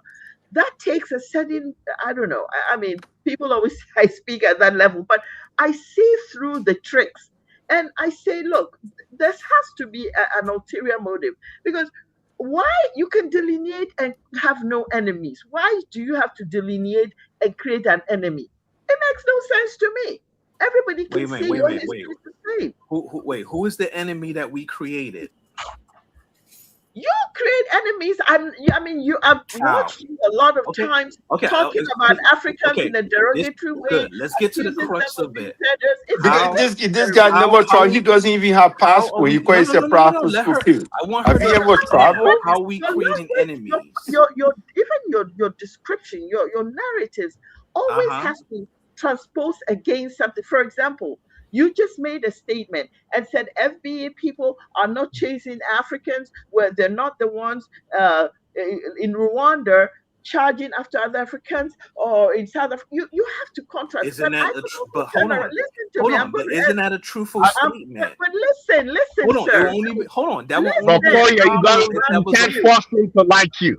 No. That will only be a problem if I made a false statement. Was that a false statement? I'm also going to ask you the same thing. In Chicago, every day there are murders of being committed by FBA against other FBAs. Am I going to say that, therefore, that I can contrast that behavior and the fact that a lot of FBA are killing each other? Am I going to contrast that to a conflict in Africa that occurred because two warring people are fighting? None of them is relevant to the conversation we are having, is what I'm trying to tell you. You don't need to say You know what it is? No, no, I mean you have to understand this guy level, the level of understanding. Hold on. I'm glad. Hold on. I'm glad she said Chicago, because see, this proves the point this right the problem here. with us Y'all Africans. simply repeat the same narratives you hear in the mainstream media. Y'all Passport, bro. with the You want to be y'all pick up the you're not same special. white There's nothing nationalist special rhetoric about and FBA. repeat it verbatim. Okay? And don't think There's about nothing it. special. Serious. If you want to So be there's no alienated, shooters in the suburbs. Hold on. So go there's ahead. hold on. Be my There's no guest. serial killers in white suburbs. There's no arsonists. There's no rape. Bruh. This guy never traveled anywhere. He never traveled in his life. Africa, go right ahead. Tell me, Guys. when's the last? Hold on. When's the last time What you makes you so special? Hold on. When's the last time you seen an FBA pick Amara, easy. No, don't cut me off. I'm making my statement. If these people want to be alienated, let them go ahead. Hold on. You're not special. You're not a special kind of black person. When do you see FBA take up rifles and other? I don't see FBA can be alienation. That means you do not care about your African DNA or African history or none of that. If you want to do that, go ahead. You're not special. You're not special. Amari, it's not a bad thing. It's not a bad thing what they're doing, yeah? Let them go ahead. If you want to do that, do that. It's not a bad thing. Calm down. What are the benefits anyway? What are the benefits anyway of black humanity? Amari, calm down. You're being emotional. No, there's no benefit. Listen, you're being emotional. Calm down. Be recognized and Look, there's no need to get emotional over 300 years. It's not emotional, but you can't beg nobody.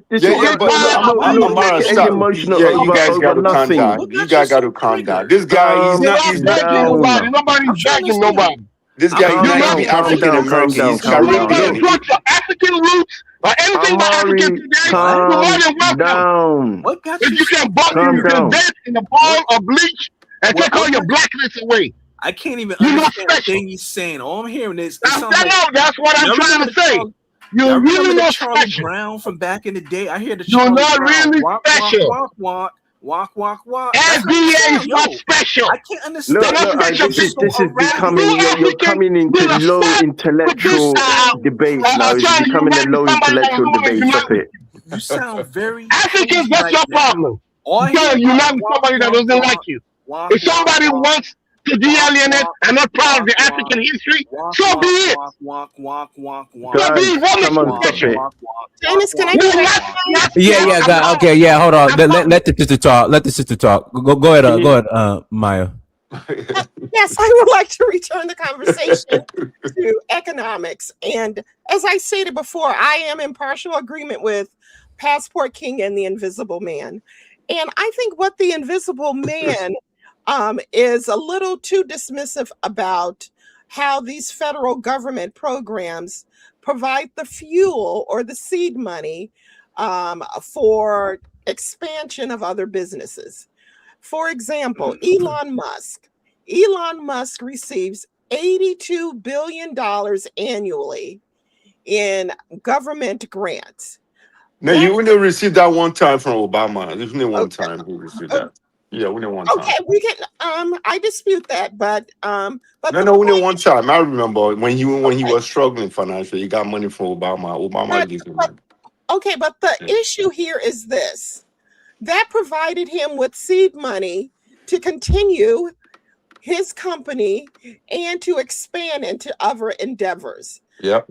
Now, this is something the Invisible Man that I want you to consider.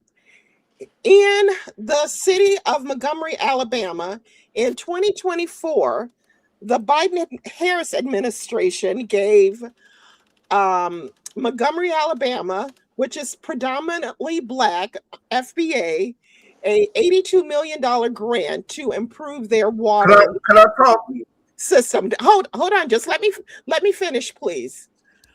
The whites throughout the state, they were trying to take over that $82 million grant because what it meant was the city of Montgomery, this Black community, would be able to give out contracts to other Black contractors. And the whites wanted that money. This happens over and over again. And so what I would like the invisible man to consider is that government contracts provides the seed money to fuel other business endeavors. And so I do not think we should just shrug off and say, do it on your own. Don't ask for government handouts. Number one, we're American citizens. So These Maya, grants should be I'm available not, to everybody. Maya, I'm not. Yeah, but then you Well, have to come with. hold on, guys. Not everybody. My, are you finished? Yes, let them go ahead. And Okay, I'll I'm so invisible man, you can respond, and I'm passing the bit black. Then we gotta. We're Maya, closing out. Go ahead, I'm not shrugging anything off. What I am well aware of how these programs work. I've been in went to congressional Black caucuses where they've held meetings on this, and I have been involved in those meetings. So just to give you an idea as to how this works sometimes on the local level is that HUD money comes down to the local level. That local level then disperses those monies. And I can give you an example of how in a city like Detroit, predominantly Black, that also has a very powerful Arab Chaldean community who plays group economics and group political power very well. That the money that was to come to improving storefronts for small business people, the majority of that money came down through Wayne County, of which the head of the program was an Arab woman, and 90% of that money went to gas stations and liquor stores that Arabs own. It did not go. So I only say that to say that I'm well aware, and I'm not trying to say don't go after the money. I went down that road. And if you're not politically connected in the local level, because that's where that money, it's federal money, but it's dispersed through the local elected officials, and you have to be in with them. That's why I made that analogy to gang thought process, because if you're not a part of the Democratic Party or you don't know anybody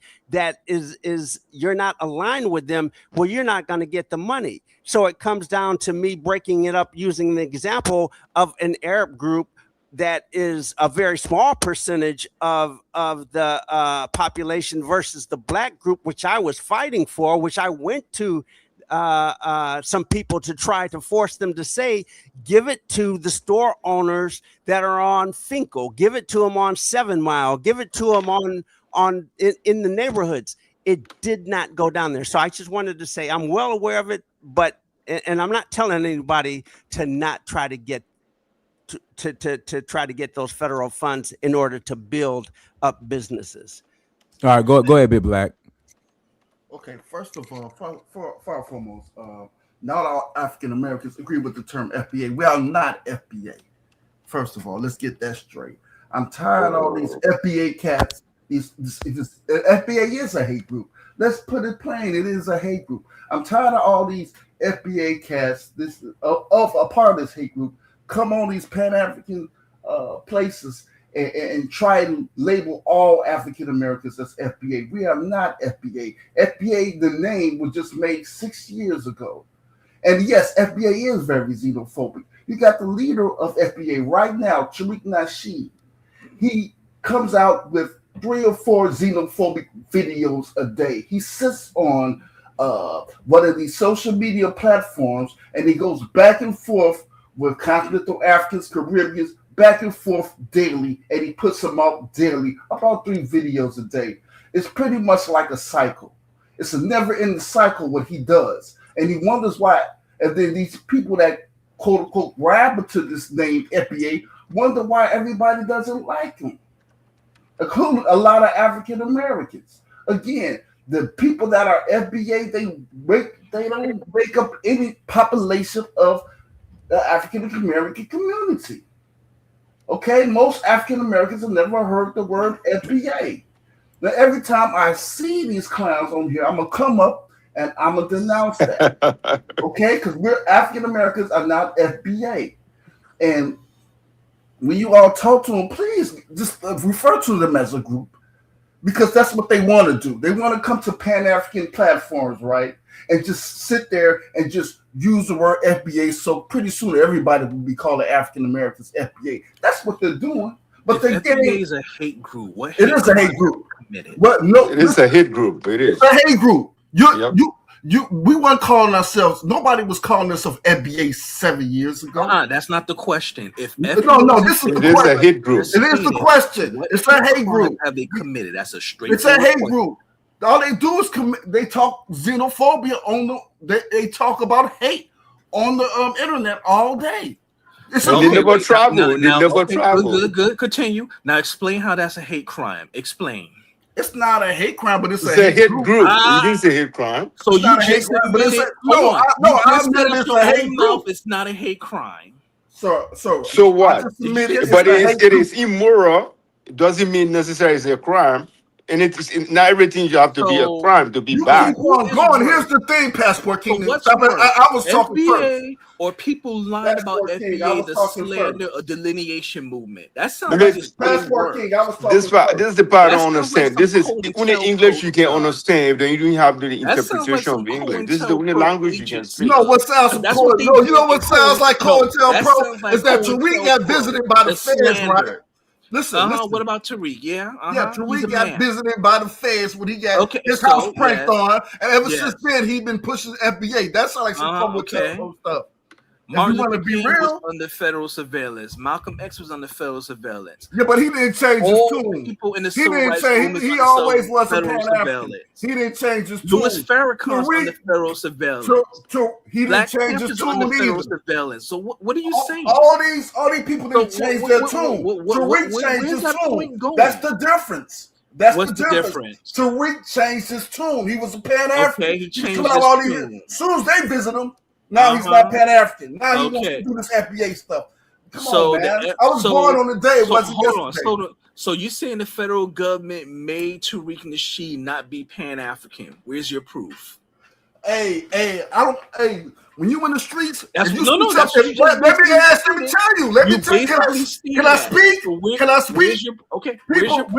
Because you game goofy. That's the thing. A lot of you FBAs are game goofy. No, that's right? that's an insult. It is an insult. But at the same time, when you don't have wisdom, you don't prove. When you don't have, that's a fact. Ask you a question. When you don't have wisdom, you walk around. Yep. When you lack of wisdom, then you talk nonsense. Right, you don't have you're foolish, man. Let me talk. Okay, I was good. I was you know what? I agree with you. You know what? I'm gonna agree with you. I'm foolish. Now explain to me like a 5-year-old. No. Listen to me. I don't have to explain to you nothing. If you don't get it, if you don't have any instincts, right? If you don't have any survival instincts, I can't explain to you like a one at a time, please. Just slander. You just making slanderous statements. statements. Passport King, let him land. Let him finish. Passport King. Let him finish. This guy don't even travel. I don't even know why he calls himself Passport King. He never traveled in his life. Passport King. It's okay. And now you want to make Big Black land there. A comedy routine. Let Big Black land. See, that's what I'm saying. He's game goofy, right? You can take it to the streets. Well, wait a minute. You're not going to sway the argument. Where's your proof that the federal government made Tariq Nasheed oh my God. That's what Big Black said. I want to get proof. Sometimes you don't need. Where's your evidence? Hey, Passport King. Sometimes you need to be. Have you ever heard better safe than sorry? This is the Have you ever heard better safe than sorry? Y'all so-called Pan-Africanists and Passport. I think because you can lie, scheme, and cheat in your homeland, you can lie, cheat, and scheme in the United States and not be held accountable.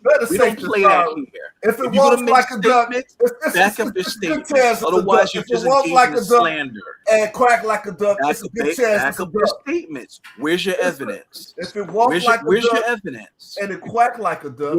Where is your evidence? Okay, so if you smoking crack, because it sounds like you smoke now you're attacking the man's personality. You can't argue. That's senseless, bro.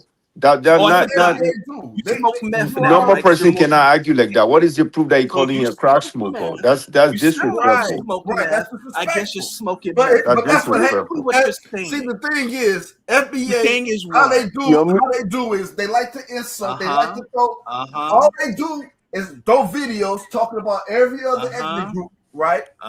Because they take their orders from Tariq Nasheed. It's nothing but Tariq Nasheed talking points. You still And now you haven't just given call the this guy proof. crack smoker. What You is the still proof? haven't given the Now, proof check how the this out. federal Let's talk government about made Tariq Nasheed let's talk stop about being credibility. Pan-Africanist. Where's Let's that talk proof? about Tariq Nasheed credibility, right? He's coming out with a new movie, right? Let me ask So you just that. because of the attack on Tariq Nasheed, you don't have any Yeah, evidence. I am, because I can talk. You've been talking a whole bunch of blubber all Go day. ahead. When Go I ahead. say something, Let's hear the slander. I'm going to listen to your slander. Go ahead. Go ahead with the slander. Because you with like to be with under no the evidence bosom of backing it. Tariq. You like to be under the bosom of Tariq. Uh-huh, So it hurts So as if I'm talking how is about that talking about close member, right? Yeah. That's why you won't let me talk. No, because you you like said to be under the FBA is a bosom hate of group, and I'm trying to get the It evidence is. of that.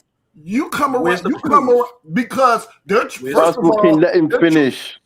Right. He's you not won't let me saying finish. anything. He's No, babbling. you're not and saying anything. You get the stuttering You're not babbling. letting him. They You're let not you- letting him speak, though. He's You not let letting him them speak. That's the FBA What is the proof that you Damn said Essential is failing? What is the proof? can't Where do you get articulate your report himself. from? He sounds like a From special Tariq needs Nasheed? kid that's high on drugs it. right now. Look. That's That's the how he FBA sounds. tactic, right? You just keep talking, but another No, you African sound like a American special needs disagrees kid with that's his high points. on He just drugs. keeps You can't talking and even talking and articulate a talking. You won't coherent let me thought. land. He said Asians are baking on social media. How many Chinese? Look, I haven't hold finished on. yet. You You're claim that talking. Your FBA mouth is is a running hate 100 miles group, per hour. and I since I've still been talking. haven't heard the evidence. Everybody else has been Where is quiet. the evidence? Everybody, can you be quiet? This guy's a Well, are you clown, going to man. answer He's the a question? clown. Hold You're on. a clown, man. Are you going to answer the question proving You're a FBA clown. is a You don't hate like. group? First of all, Is it okay, a yes let or me no? ask you. What's the? Are you what's going the, to? No. It's No, yes no. or no. Are you going to give the evidence proving FBA is a hate group? Is it If a it yes or walks no? like a duck and it talks like a duck, No. it's a duck. See, that's not a yes Yes, or a it no. is. So you It's a just duck. babbling. Yeah. Thank you for proving I my go, point. hey, just a lot of us babbling. have you. Let me ask you. You're babbling. Let me ask you, City. Do you Yep. use your instincts through life to navigate you in the right directions? Have your instincts saved you from going down bad roads in your lifetime? Hello? Yeah. Say that again, please. Have you used your instincts, right? Your intuition to guide you through troubled times, and it led you in the right direction? Have you done it in your life before? Well, yes. Of course. Yes. Okay. Yes. That's what I'm talking about. If Yeah. you see these traits from Tariq Nasheed, he's been on this Pan-African thing and selling movies. So 5 Pan-African movies, and all of a sudden Pan-Africanism isn't no. Yeah. I remember he was Pan-African. He was Pan-African. But full and passport king will follow him because he never traveled. He had no knowledge. He's just talking about businesses failing. He cannot give us the substantial evidence. That's odd. That's what have you? Have you known anyone? Have you ever heard anyone do that before? Who else have done that before? Changed what's Pan-African and stop being Pan-African. That was a big right. So wait a minute, hold on. So Pan-Africanism is a gang that once you're in, if you leave, you what? They gotta hunt you down and kill you. Is it a gang? Because hold on, that sounds like a gang or a cult. No. What I'm saying. Wait a minute. So let's hold on. No. Let's go with this. And you can't even say that, Passport King. We've got a history of credibility. What's the better? You can't even call it a cult. Okay, Passport King. We got deep Tell the history. truth. Do you really have passport? You Do you really have history, passport? man? You can't even go there, man. So wait a Passport minute. King. If someone's a Do you have a better plan than Pan-Africanism? Passport what King? happens? What's the Passport punishment? King. Hold on. Does Tariq have a better plan than Pan-Africanism? Hold on, Yes or no. So if someone's a Pan-Africanist and they Yeah. decide they're not one anymore, what's the punishment? Listen, do you Is have it a a death better sentence? plan? Hold on, no. What's the punishment? Passport King. That's a senseless. That's a senseless question, No. man. Y'all brought that up. I Passport want to know King. what's Do the you have punishment? If That someone question belongs makes to no Pan-Africanist? sense. What's the FBA What's the plan? punishment? What's the plan? What's the No. end goal? I know. What's the end game? What's the end game of this So is FBA movement? Pan-Africanism a cult? What's the Is end? it a gang? I can show you gangs from Pan Is it a African. cult? Is it a You gang? can't show me gangs from FBAism. You said he's a hate group, and you still haven't proven how. Because all you do is talk xenophobia. Exactly. Xenophobia throughout the internet. All you do is hate. And you never travel. You never been any part of the world. Where you get the information from? Look how you all did Godfrey. Godfrey tried to defend. Look how the FBA gang did Godfrey as an example.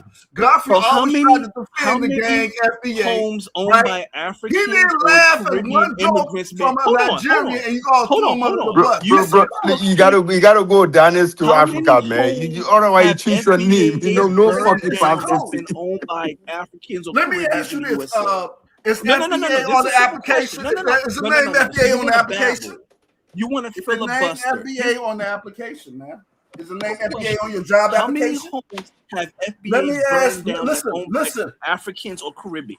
It's only 1,000 of y'all. That's a simple question. How many? It's only homes 1,000. I have don't know. I don't know Africans- all 1,000 FBA. It's only 1,000 FBA. It's only 1,000 You were such FBA. an hold on. It's You only were such an 1,000 expert on FBA. FBA Listen.